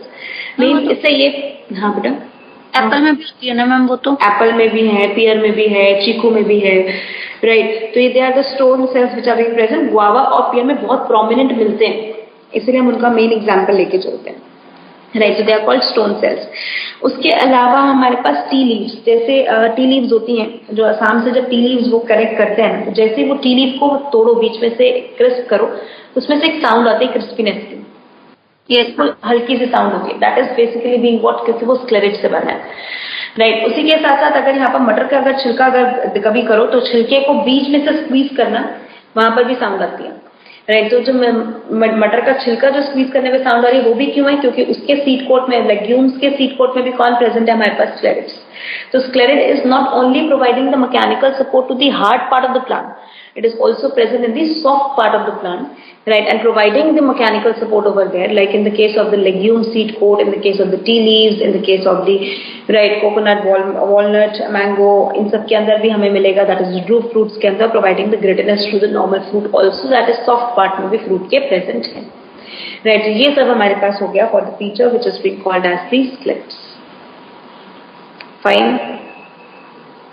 Yes. Right. So everyone clear with this simple permanent tissue? Ma'am ये टी लीफ के नीचे जो स्टार शेप लिखा है वो स्क्लेरिड का शेप है या फिर स्क्लेरिड का शेप है बेटा, टी लीफ का कैसे शेप होगा? स्क्लेरिड का शेप है। एस्ट्रो का मतलब होता है स्टार, एस्ट्रोलॉजी किससे लिंक्ड होती है? Link study of the stars, इसलिए हम इसे कहते हैं एस्ट्रोस्क्लेरिड। रॉड शेप अगर मिलेगा तो मैक्रोस्क्लेरिड, नॉर्मल अगर कोई भी सर्कुलर शेप मिल रही है तो ब्रैकियोस्क्लेरिड, और अगर स्टोन सेल्स लाइक मिल रहे हैं तो ऑस्टियोस्क्लेरिड्स, नेम डिफाइन करते हैं, ठीक है, राइट। इसलिए मैंने कहा स्क्लेरिड के नाम इसलिए मैंने नहीं लिए क्योंकि इतना इंपॉर्टेंट नहीं है स्क्लेरिड के नेम याद रखना, ये जरूरी है कि कहाँ कहाँ मिलते हैं, where they are being found, right. तो वो चीज मेन है जो आपको ध्यान रखनी है। Fine. Simple permanent tissue completed in abstract. Good. Now moving to the complex permanent tissue. हाँ जी। मैम बायोलॉजिकल क्लासिफिकेशन के सेक्शन डी के 4 क्वेश्चंस बताओगे आप? 130 4 क्वेश्चन है मैम बस। 130। Okay ma'am. उसका तो टाइम नहीं ना 130 के बाद, right. Now complex permanent tissue, complex permanent tissue is being the one जो एक्चुअली हमारे पास किससे बने हुए हैं, which are being made up of some dissimilar type of the cells, not all the same cells together, but it's being the one which is a group of the cells together which are performing a common function. सबका काम एक function की तरफ oriented है, right, लेकिन वो present है in the different copies. हमने कहा made up of different type of the cells together which are being coordinating to perform the specific function। जो coordinate कर रहे हैं मीन एक दूसरे के साथ coordinate कर रहे हैं ताकि एक specific function को perform कर सके। मेन हम इसमें लेके चलते हैं xylem and phloem को। Today we will talk about xylem, phloem in the coming class, right। Now हमने कहा complex permanent tissue में जो different type of cells आपने एक साथ बनाए, example अगर मैं xylem कर लूँ तो xylem के अंदर भी आपने 4 different type के cells बनाए, xylem fibers, xylem vessels, trachees and xylem parenchyma। Right, so you make the 4 things together as a xylem vessel, xylem fibers, trachees and xylem parenchyma। Right, तो हमने xylem को, क्योंकि xylem का काम water और mineral conduction का होता है, इसलिए हम xylem को नाम देते हैं हेड्रोम, HADROME। Right, we define it as headrome because of its main task of the water and mineral conduction। अब ये जो हेड्रोम हम यहाँ पर लेके चल रहे हैं कि जाइलम का मेन टास्क हमारे पास वाटर और मिनरल कंडक्शन का है, तो उसका डायग्राम कैसे होता है सबसे पहले तो ये देखना राइट। तो सबसे सेंटर में देखो हमने अरेंज किया जाइलम वेसल्स, फिर उसी के बाद उसके साइड पे ट्रैकीड्स, ट्रैकीड्स के साइड पे जाइलम वेसल्स, और जाइलम वेसल्स के एकदम कॉर्नर पे हमारे पास जाइलम वेसल्स के जाइलम फाइबर्स, और लास्ट में हमारे पास जाइलम पैरेन्काइमा।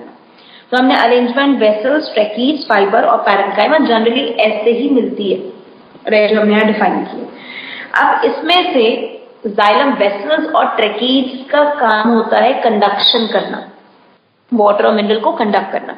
फाइबर का काम होता है मैकेनिकल सपोर्ट प्रोवाइड करना ताकि वेसल्स और ट्रैकीड्स अच्छे से कंडक्शन कर सकें।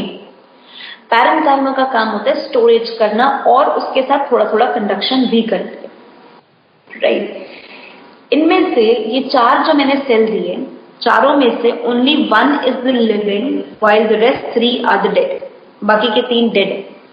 The living is the xylem parenchyma only, xylem fibres dead, tracheids dead, xylem vessels dead. Dead कहने का simple meaning that all three of them are having loss of the protoplasm, loss of the nucleus and the lignin deposition on the surface right. The content is lignin is less in the case of the vessels while very high in the case of the fibers. Fibre के case में lignin बहुत ज्यादा है, vessels के case में lignin कम है right. उसी के बाद हमने कहा यहाँ पर ट्रैकीड इन बिटवीन है राइट। पैरेन्काइमा हमारे पास लिविंग है जिसमें कोई भी टाइप का हमारे पास राइट कंप्लीट, हमने कहा यहाँ पर डिपोजिशन होना या कोई ऐसा फंक्शन होना भी पॉसिबल नहीं है फाइन राइट। तो अब देखो अगर पानी नीचे से हमारे पास रूट से वाटर और मिनरल लीफ की तरफ जाते हैं तो we are going for the vertical conduction of the plant, हम प्लांट को ऊपर तक लेके जाते हैं, that is called vertical conduction. But if we will see right, अगर हम देखते हैं यहाँ पर कि हमारे पास parenchymatous cells are being there, तो कैसे पानी साइड में मिलेगा?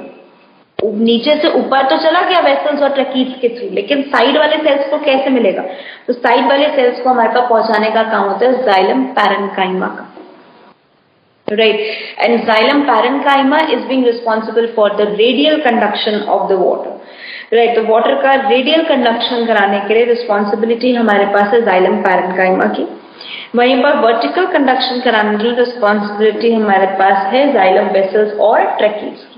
So xylem vessels or tracheids are going to be responsible for the task of the vertical conduction, while the xylem parenchyma are responsible for the radial conduction. Right, समझ आया point यहाँ तक? Yes, ma'am. Yes guys, diagram clear हो गया सबको? अच्छे से बन गया डायग्राम? मैम मैम एक और भाई वाला बता दो कि ये सारे वो डेड क्यों हैं? Because of the lignin deposition, loss of the protoplasm and loss of the nucleus. Fine? Okay. Now, जब जाइलम डेवलप होना शुरू हुआ, if I talk about plant kingdom, तो प्लांट किंगडम के हिसाब से हमने कहा xylem first time develop in the case of the pteridophytes. That's why pteridophytes are being called as the first vascular plants of the plant kingdom. I hope everyone remember 5 main हमारे पास divisions होते हैं, thallophyta, bryophyta, pteridophyta, gymno, angio right. जिसमें से हमने कहा था first time it happened in the case of the pteridophytes, first vascular plant हमने डिफाइन करते हैं। अब टेरिडोफाइट में सबसे पहले डेवलपमेंट जाइलम की तो हुई, लेकिन जाइलम के अंदर डेवलपमेंट ट्रैकीड्स की हुई, जाइलम वेसल्स की नहीं हुई। ना तो जाइलम फाइबर मिले, ना जाइलम वेसल मिले, सिर्फ ट्रैकीड्स और जाइलम पैरेन्काइमा मिले। उसके बाद जिम्नो के अंदर भी वेसल्स डेवलप नहीं हुए, 2-3 मेंबर में हुए लेकिन वेसल्स डेवलप नहीं हुए। वेसल की डेवलपमेंट होना is a characteristic feature of the angiosperm, majority of the angiosperm, right? It is found in majority of the angiosperm, it's a characteristic feature, लेकिन ट्रैकीड्स मुझे तीनों जगह मिलते हैं, right? जहां पर मैं कहती हूँ pterido and gymno has the main conduction of the water and mineral by tracheids, वही मैं कहती हूँ angio has the main conduction of water and mineral by vessels, क्योंकि वहां सारा काम टेक ओवर किसने कर लिया, वेसल्स ने कर लिया, राइट। तो अब हमने कहा यहाँ पर ट्रैकीड्स जो हमें यहाँ पर सबसे मेन मिले उनका काम तो है, लेकिन वेसल्स हमारे पास ज्यादा इफेक्टिवली काम कर पाते हैं, राइट। अभी रीजन समझाती हूँ उसका। एंड वेसल्स जिन जिम्नोस्पर्म फैमिलीज के अंदर, राइट, वेसल्स जिन जिम्नोस्पर्म फैमिलीज मेंबर्स के अंदर डेवलप हुए हैं वो 3 है हमारे पास, ग्नीटम, इफेड्रा एंड वेलविशा, और तीनों बिलोंग करते हैं Gnetales orders, right.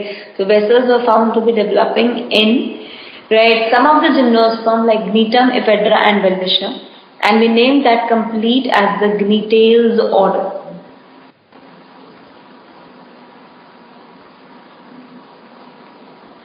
Fine, right. अब हमने कहा एंजियोस्पर्म, क्या मेरे पास पॉइंट आया कि vessel is found in all the angiosperm? If vessel is a characteristic feature of angiosperm, तो हमारे पास दिमाग में आएगा ना, it should present in all the angiosperm. But we get to know vessels are not found in all the angiosperms. Vessels are remaining absent in some of the angiosperms, और वो some of the angiosperm 3 families है जिसमें vessels absent रहते हैं, right? Winteraceae, Trochodendroceraceae and Tetracenteraceae. Right, so we will say in the 3 angiosperm families vessels remain absent. Because of this they are being named as a vessel-less angiospermic family as Tetracenteraceae, Trochodendroceraceae and Winteraceae.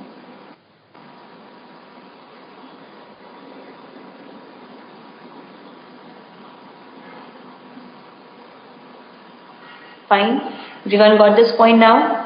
Yes guys, have the concept clear हुआ?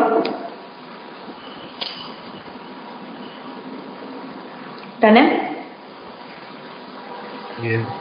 Good. अब हमने देखो tracheids और vessels का जब हम structural difference देखते हैं तो ट्रैकीड एक लॉन्ग ट्यूब लाइक स्ट्रक्चर है जिसमें लिग्निन का डिपोजिशन है और एक यूनिसेल अरेंजमेंट है। यूनिसेल का मतलब एक ही ट्यूब है, वो कंटिन्यूस चलती जा रही है। लेकिन वहीं पर जाइलम वेसल्स, जाइलम वेसल किससे बनते हैं? Xylem vessel are form by the aggregation of the vessel elements. बहुत सारे छोटे छोटे से लिविंग सेल्स हैं जिन्हें हम वेसल एलिमेंट्स कह रहे हैं, वो ज्वाइन होते हैं। तो वेसल एलिमेंट्स जब ज्वाइन होते हैं एक दूसरे के ऊपर तो वो ज्वाइन होने के बाद एक कंटिन्यूअस ट्यूब बनाते हैं, एक मल्टी सेल अरेंजमेंट लगता है जैसे, और वो जो ट्यूब हमारे पास बनती है उससे आप जाइलम वेसल का नाम देते हो। जो कंटिन्यूअस ट्यूब आप बना रहे हो that is called as the xylem vessel. वो जो अपने यहाँ पर कंटिन्यूअस ट्यूब बनाई, जब वो कंटिन्यूअस ट्यूब बन रही होती है तो उस टाइम पे वो अपने साइटोप्लाज्म का लॉस करता है। It lead to the loss of its own cytoplasm. अपने खुद के साइटोप्लाज्म का लॉस करते हैं, राइट। उसी के साथ साथ अपने न्यूक्लियस को डेड करते हैं। उनका न्यूक्लियस धीरे धीरे डेड होने लग जाता है, प्रोटोप्लाज्म उनका खत्म होने लग जाता है और बीच की वॉल जो थी उनकी कनेक्शन की वो परफोरेटेड होने लग जाती है। तो they are having the perforated vessel plates, they become enucleated in nature. What's the meaning of enucleated guys? Enucleated का क्या मतलब है? न्यूक्लियस था उसके बाद, yes, so nucleus was there but then the nucleus will become dead at the maturity. There is a loss of the nucleus at the maturity. तो देखो पहले प्रोटोप्लाज्म का लॉस हुआ ज्वाइनिंग पे, न्यूक्लियस पेरिफेरली मूव हुआ, फिर धीरे धीरे न्यूक्लियस हट गया वहां से और जो प्लेट थी कनेक्शन की वो भी परफोरेटेड हो गई, वेसल प्लेट जिसमें परफोरेशन आ गई। तो ये एक स्ट्रक्चर जो मेरे पास बना, this is called as the xylem vessels. Xylem vessels में परफोरेशन होने की वजह से वाटर का कंडक्शन बहुत अच्छे से और फास्टली हो पाता है, right. That's why vessels are more effective in the conduction as compare to the tracheids, but both together will contribute in the angiosperm. हम ये नहीं कहेंगे कि ट्रैकीड काम नहीं करते, बिल्कुल करते हैं, उनके बगैर हो नहीं सकता काम। तो tracheids are doing it, xylem vessel is doing it, and all together in दोनों को मिला दिया जाए तो इट्स कॉल्ड ट्रैकरी एलिमेंट। इन्हें हम कहते हैं ट्रैकरी एलिमेंट्स। तो tracheids and xylem vessel together are called tracheary elements, जो एक साथ क्लब होके are going to cause this, right. इसको बेसिकली डिफाइन करते हैं कंप्लीट, राइट, एंड स्टेटेड कि हमारे पास जाइलम जो है उसके अंदर कितने एलिमेंट्स डेड हैं? How many elements are dead in the xylem? 3, right. कितने एलिमेंट्स डेड है हमारे पास? 3 एलिमेंट्स इसके जाइलम के डेड हैं और 1 element is being living. Living कौन सा है हमारे पास? Xylem parenchyma, and rest of the 3 are going to be dead in nature. And all the dead element have the depositions present और एब्सेंट? जितने भी एलिमेंट्स डेड है present, deposition, lignin deposition present है, राइट। तीनों के पास nucleus नहीं है, protoplasm नहीं है, राइट और उसी के साथ साथ 3 ऑफ देम में जिसमें से वेसल्स और ट्रैकीज आर द वन जो मेन कंडक्शन का काम कर रहे हैं right where the vessels are providing the perforated plates in between with the enucleated condition and tracheids are having the lignin deposition on the surface right. तो ये हमारे पास बेसिकली पॉइंट हो गया for the complete xylem. Everyone understood यहाँ तक? Fine everyone right xylem पूरा clear है। तो रेडियल कंडक्शन वर्टिकल कंडक्शन इसका ध्यान रखना है right. Now the rest part of the phloem and the other whole thing we are going to discuss in the coming class right. Coming class में इसका tissue system और root stem leaf और secondary growth वाला बात करेंगे right. So revise till here coming class means जो अब आपका एक्स्ट्रा क्लास होगा उसमें मैम ट्रैकिड्स में भी न्यूक्लियस है ना? किसमें? ट्रैकिड्स में। ट्रैकिड्स तो डेड है ही ना बेटा, उसमें तो स्टार्टिंग से ही नहीं है। ठीक है और इसमें इन्यूक्लिएटेड हो जाता है यार। ठीक है इसमें इन्यूक्लिएटेड हो जाता है। फाइन राइट कंप्लीटेड यहाँ तक का टास्क एवरीवन? यस हाँ जी क्वेश्चन स्टार्ट करें। मैम एक बार पेरिसाइकिल के बारे में बता दो। पेरिसाइकिल हमारे पास बचा जैसे हम कहते हैं ना ग्राउंड टिश्यू सिस्टम में लेयर्स हैं। तो सबसे ऊपर वाली लेयर मेरे पास हाइपोडर्मिस हो गई जो कुछ में होती है कुछ में नहीं होती। फिर उसके बाद आता है कॉर्टेक्स जो हर एक में होती है। बहुत सारी लेयर्स हो गई राइट पैरेन्काइमा सेल्स की कॉर्टेक्स की। फिर पैरेन्काइमा सेल की लेयर आई एंडोडर्मिस। कुछ डिफरेंसेस है बताऊंगी क्या क्या डिफरेंसेस है next time.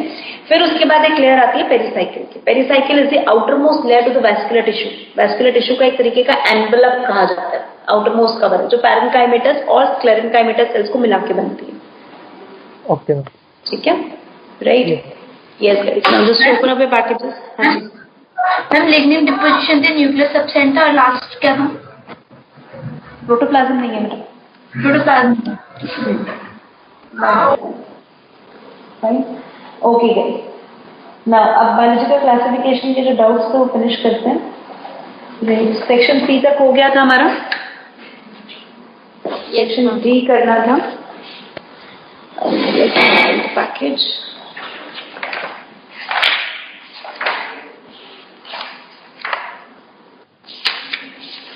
okay guys section D page number 142 question number 1 to 15 any doubt?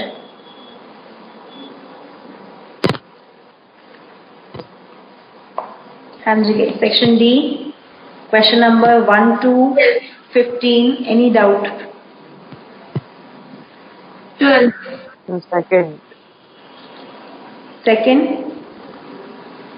Second पे हूँ पहले सेकंड और उसके बाद कौन सा था 12th सेकंड और 12th इसके अलावा कुछ और? Okay guys now second is which of the following statement is correct for the wall less Monera. अब हम वॉल लेस मोनारन की बात कर रहे हैं means we are being talking about the mycoplasma correct.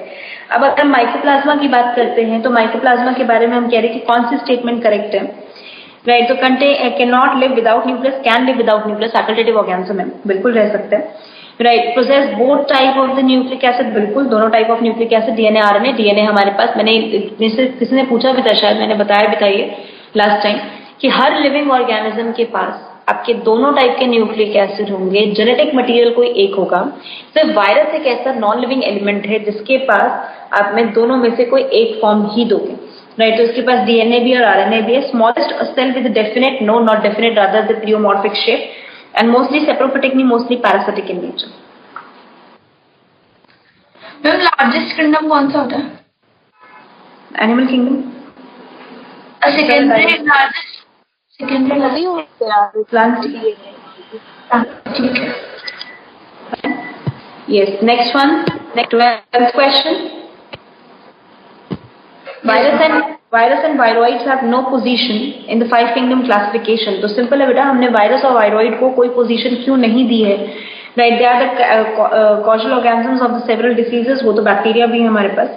They don't have ability to multiply they have ability to multiply but within the host. In vitro नहीं कर सकते तो डोंट हैव नहीं लिख सकते। They are non cellular structure that's absolutely correct क्योंकि इनके पास cellular organisation नहीं है प्रोटोप्लाज्म नहीं है एनवेलप नहीं है। तो कैसे डिफाइन करेंगे हम इसको कि सेलुलर ऑर्गेनाइजेशन है। That's why they are non right. Non cellular structure is being given जिसकी वजह से आपने पोजीशन नहीं किया।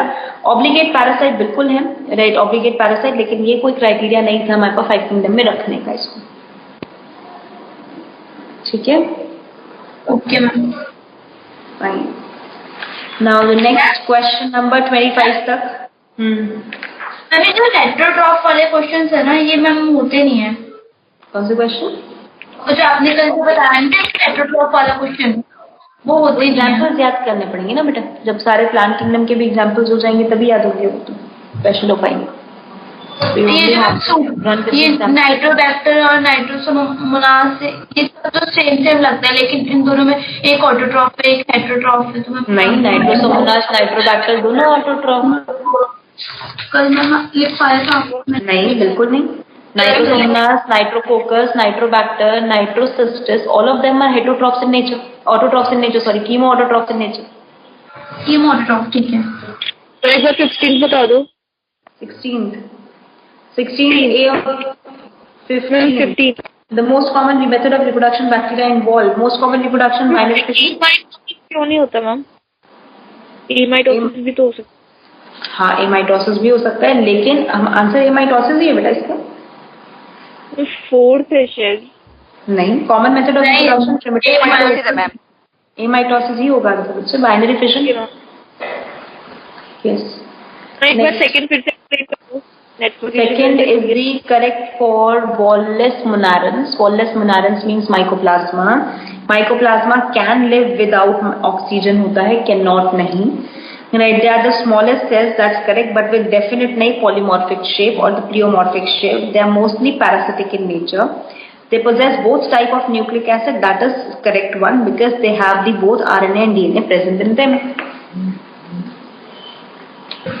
मैम फर्स्ट बता दूं. Yes, next one. First mycoplasma जो होता है उसे एरोबिक कह सकते हैं. फैकल्टेटिव कहते हैं बेटा. मतलब मैम वो बिना ऑक्सीजन ही सर्वाइव कर जाता है, तो ऑक्सीजन में नहीं करेगा. तभी तो कह रहे हैं वो ऑक्सीजन में करता है, but can survive without oxygen as well. तो फैकल्टेटिव हुआ ना. मतलब मैं कह रहा हूँ एरोबिक है पर फैकल्टेटिव एनारोबिक भी है. हाँ, तो आप एरोबिक नहीं कह सकते ना जिसको आपने फैकल्टेटिव कह दिया. उसको ऑब्लिगेट तो नहीं कह सकते ना.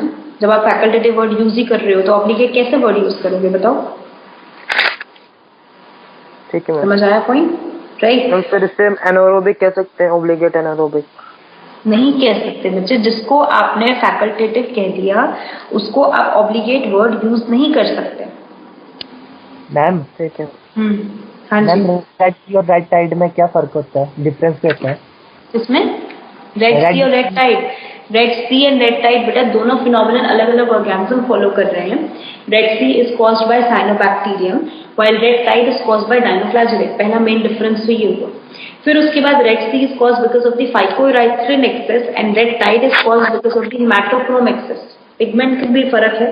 राइट. उसके बाद ऑर्गेनिज्म जो कॉज कर रहे हैं वो भी अलग अलग है. ये तो दोनों चीजें अलग अलग. ठीक है. मैम सी पर तो एक जैसे ही होता है ना, मतलब रेड ही कलर का हो जाता है सी. वो सी है और वो टाइड है. सी और टाइड में फर्क होता है ना. सी इज अ नॉर्मल जो साइलेंट है.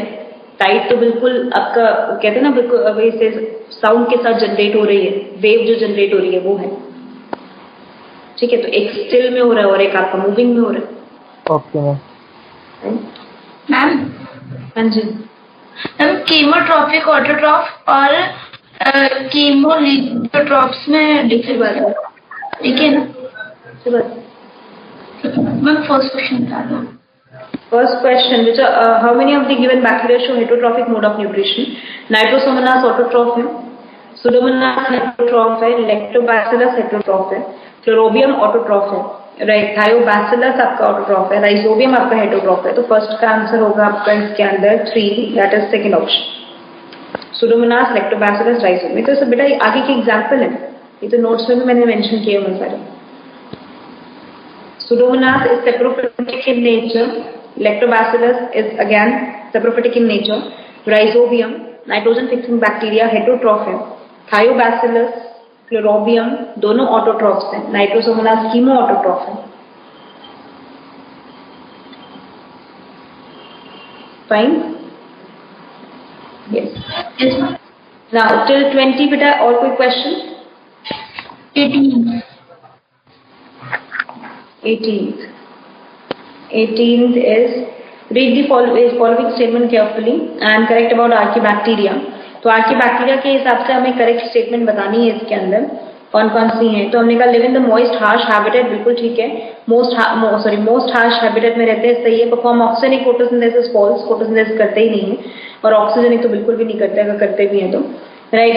उसके बाद lack muramic acid in cell wall, बिल्कुल ठीक है, म्यूरिमिक एसिड नहीं होता, has branching lipid in the cell membrane, ठीक है। तो A, C and D are correct. तो 3 statements are correct, A, C and D। Ma'am pseudomurein तो होता ही है ना? तो बेटा म्यूरिमिक एसिड तो नहीं होता ना। मैम ये होता है ना, एक नाम होता है, नाम में तो म्यूरिमिक एसिड होता है, तो नाम नहीं होता ना बच्चे। सूडोम्यूरिन क्या होता है, आपने नोट्स नहीं पढ़े ना। नाम इज रिप्लेस्ड बाय NaTMR लिखा हुआ है। हाँ यस मैम, ये तो पता है। तो फिर म्यूरिमिक एसिड लिखा है ना उसमें, lack muramic acid in the cell wall, ठीक है। Right. Till question number 30।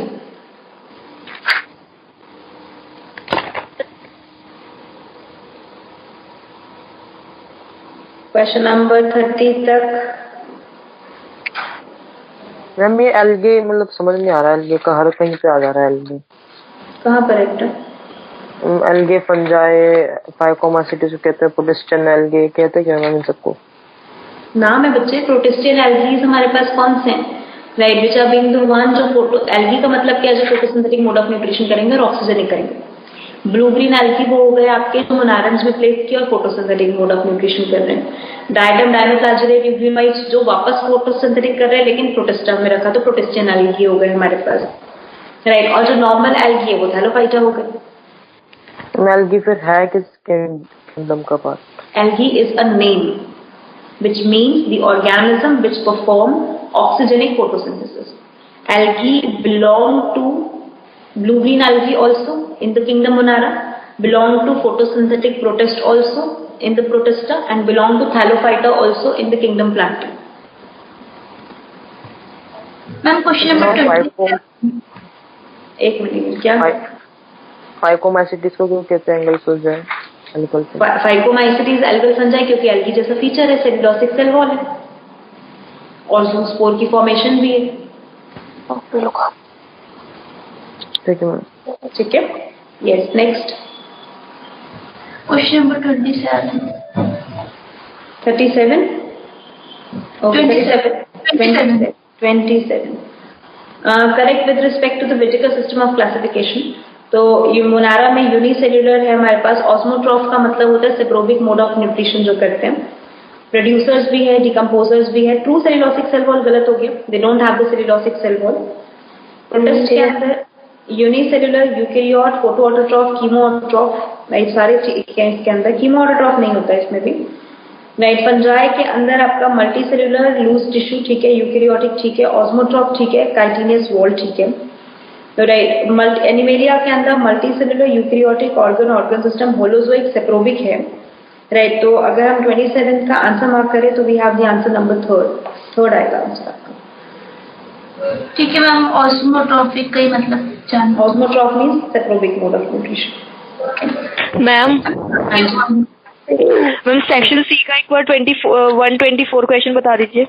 Section C पे भी आऊंगी बेटा, पहले सेक्शन डी एक बार कंप्लीट कर लूं फिर आती बात। एमडी का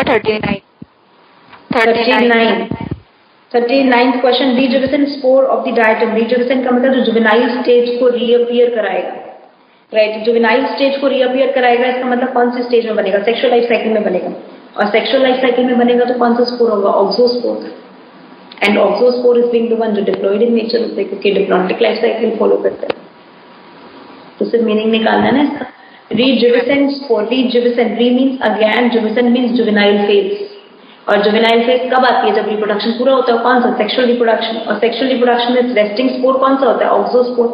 और क्योंकि डायटम डिप्लॉन्टिक लाइफ साइकिल कर रहे हैं तो ऑक्सोस्पोर की प्लॉइडी क्या होगी? 2n in nature. Fine, okay yes. Next ma'am 47 37 and 31. There is no alternation of 47 एक मिनट, there is no alternation of generation in इक्वलाई because of the absence of alternation of generation का मतलब saprophyte to gametophyte, gametophyte to sporophyte to gametophyte, gametophyte to sporophyte, जो plant से पढ़ते हो आप, थोड़ा बहुत पता होना चाहिए इसके बारे में, राइट। तो अब ऑल्टरनेशन ऑफ जनरेशन इक्वलाई नहीं करता मीन सेक्सुअल फेज नहीं करता। ऑल्टरनेशन ऑफ जनरेशन कब होता है? जब सेक्सुअल रिप्रोडक्शन होता है। तो it is not able to follow the sexual reproduction को फॉलो नहीं कर रहा, क्योंकि ये क्या नहीं करेगा? कॉन्जुगेशन, सॉरी, सिनगैमी नहीं करेगा और रिडक्शन डिवीजन नहीं करेगा, ना तो मियोसिस होगा ना ही सिनगैमी होगा। तो इन दोनों की वजह से ऑल्टरनेशन ऑफ जनरेशन क्या होगा इसमें? Absent, that is sexual reproduction क्या होगा? Absent. Fine, right. Next question number कौन सा बेटा? 47। 47 ये ना बहुत पहले का क्वेश्चन है, फ्रूटिंग बॉडी। अब सिलेबस में है नहीं आपके, बट स्पेसिफिकली इतना ध्यान रखना, फ्रूटिंग बॉडी अगर पूछ लिया जाए तो पेनिसिलियम के अंदर इट्स क्लिस्टोथीशियम इन नेचर। एस्कोकार्प को हम कहते हैं क्लिस्टोथीशियम एस्कोकार्प। क्लिस्टोथीशियम का मतलब होता है which is complete a closed circular body. एक क्लोज्ड सर्कुलर बॉडी बनी हुई है जिससे हमने क्लिस्टोथीशियम का नाम दिया, तो we just name it as the cleistothecium ascocarp, हम इसे डिफाइन करते हैं, right. So that's what we will say, Clistothecium escocarp. Ma'am 46। Fungi differ from bacteria in, right? Fungi का डिफरेंस बताना है बेटा बैक्टीरिया में किस तरीके से। तो फ्लैजेलर स्ट्रक्चर साफ साफ दिख रहा है मुझे answer, right. Flagellar structure because fungi is eukaryotic and bacteria is prokaryotic. तो फ्लैजेलर का structure mode of nutrition decomposer है बेटा, both of them are the major decomposers. अच्छा ठीक है मैम, 48 पे बता दो। इरिशफेमाइन डिसीज, एक करके इरिशफेमाइन disease is related to the potato disease which is being caused because of the, right, इसमें कौन कॉज करता है हमारे पास इरिशफेमाइन disease? Phytophthora infestans causing early blight of the potato, जिसको हम ग्रेट इरिशफेमाइन डिसऑर्डर का नाम भी देते हैं। Yes, next. हम इन दोनों में फर्क क्या है? Late blight of potato, Late blight of potato is caused by Deuteromycetes. Early blight of potato is caused by Oomycetes. One in the early season of the growth, another in the late season of the growth. Ma'am blight तो होता क्या है? Patches. Patches. Yes, next. Ma'am 33 बता दो। प्रोजियर stage क्या होती है? प्रोजीनोट कौन से होते हैं बेटा? जब आपका कंप्लीट साइकिल जो फाजेस शुरू करते हैं, right, which is being called as a pinocytic life cycle, sorry pinocytic यहाँ पर lysogenic life cycle. Lysogenic life cycle के टाइम जब वो इनएक्टिव फाज बनाते हैं तो उसे प्रोफाज स्टेज का नाम देते हैं, that is called as prophase. Fine. 33। Yes ma'am. Cyanobacteria don't possess flagella बेटा, they never have flagella। तो 9 है बेटा पैकेज की NCERT की नोट्स की, तो डाउट नहीं आना चाहिए। Yes, next one. 10 मिनट और। मैम क्वेश्चन 50 का थर्ड पार्ट बता दो प्लीज। क्रोजियर स्टेज क्या है मैम इसमें? Crozier stage is transfer stage होती है, आपके सिलेबस में है नहीं, राइट। तो बस ध्यान रखो इट्स अ ट्रांसफर स्टेज, जहाँ पर जो डाइकैरियोफेज बना रहे होते हैं उसी के बीच में आते हैं, स्टेज इन बिटवीन। वो छोड़ के भी आंसर आप कर सकते हो, अगर क्रोजियर स्टेज नहीं भी पता तो भी आंसर हो जाएगा इसका, ठीक है। सेक्शन सी का एक मिनट, सेक्शन डी कंप्लीट हो गया, सेक्शन सी पे जा रही है। मैम 56 बता दो। 56, read the following statement and identify with the lichen. Association cannot tolerate air pollution, especially due to sulfur dioxide, बिल्कुल ठीक है, right। They are annual, right, and their growth is slow, right। क्या होगा answer इसके अंदर? B statement. Perennials होते हैं ना? Perennial in nature, right। They are being perennial in nature, not annual. Fungal partner mostly belong to the Ascomycetes, ठीक है। Suridia are the most efficient mean of the sexual reproduction, asexual reproduction, ठीक है। Orchids seldom occur without this association, right। तो अगर हम कहें orchid seldom occur without this association, orchid cell, हाँ ये भी ठीक है, ई स्टेटमेंट भी ठीक है इसकी, right. And lichen are the pioneer of the succession in water body, not in the water body, in the हाँ जीरोफिटिक बॉडीज के अंदर, right. Xerophytic area dry area के अंदर। तो ऑप्शन हो गया आपका ए हो गया सही, सी हो गया, डी हो गया, ई हो गया, ACDE, that is fourth option. Fine. Ma'am A भी कर लेते तो फिर ACDE हो गया ना बेटा, DE नहीं दे रखा बस अच्छा। इसमें, ACD दे रखा फोर्थ में। हाँ वही जाना था ई कर सेक्शन डी डन। हाँ जी, सेक्शन सी का कौन सा कह रहे हो बच्चा? Ma'am 124। Sexual reproduction is absent in Monera में एब्सेंट होगा। मुनारा का कौन सा मेंबर है? नॉस्टॉक। मैम एक बार 133 पेज पर मैम 30 क्वेश्चन थोड़ा सा एक्सप्लेन कर दो। 133 पेज पे कौन सा question? 30। Lichen symbiotic association of, lichen किसका एसोसिएशन है बेटा? फंजाई एंड एल्गी का। राइट, तो अगर मैं कहता हूँ लाइकेन मेरे पास एसोसिएशन है फंजाई और एल्गी का, तो it's being the one which is a prokaryotic और यूकैरियोटिक ऑटोट्रॉफ एंड फंजाई। हम दोनों यूकैरियोटिक नहीं होते हैं एल्गो? यूकैरियोटिक होते हैं ना, ग्रीन एल्गी यूकैरियोटिक के मेंबर है, प्रोकैरियोटिक के ब्लू ग्रीन एल्गी मेंबर है, और फंजाई के हमारे पास यूकैरियोटिक है। हाँ जी, हार्ड में मैम प्रोकैरियोटिक भी लिखे हैं ना, तो मतलब होते तो यूकैरियोटिक हैं दोनों। नहीं बेटा, ब्लू ग्रीन एल्गी का मेंबर होगा तो प्रोकैरियोटिक होगा ना।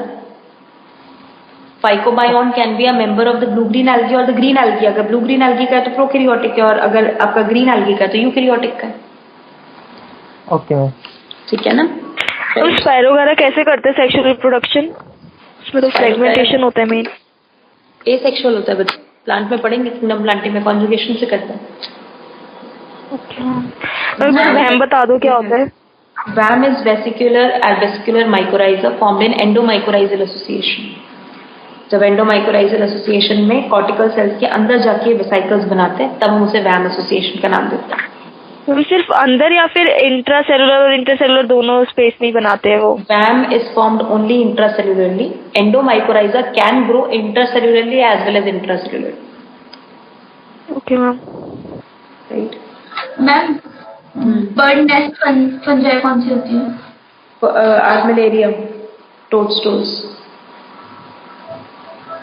Basidiomycetes का नाम।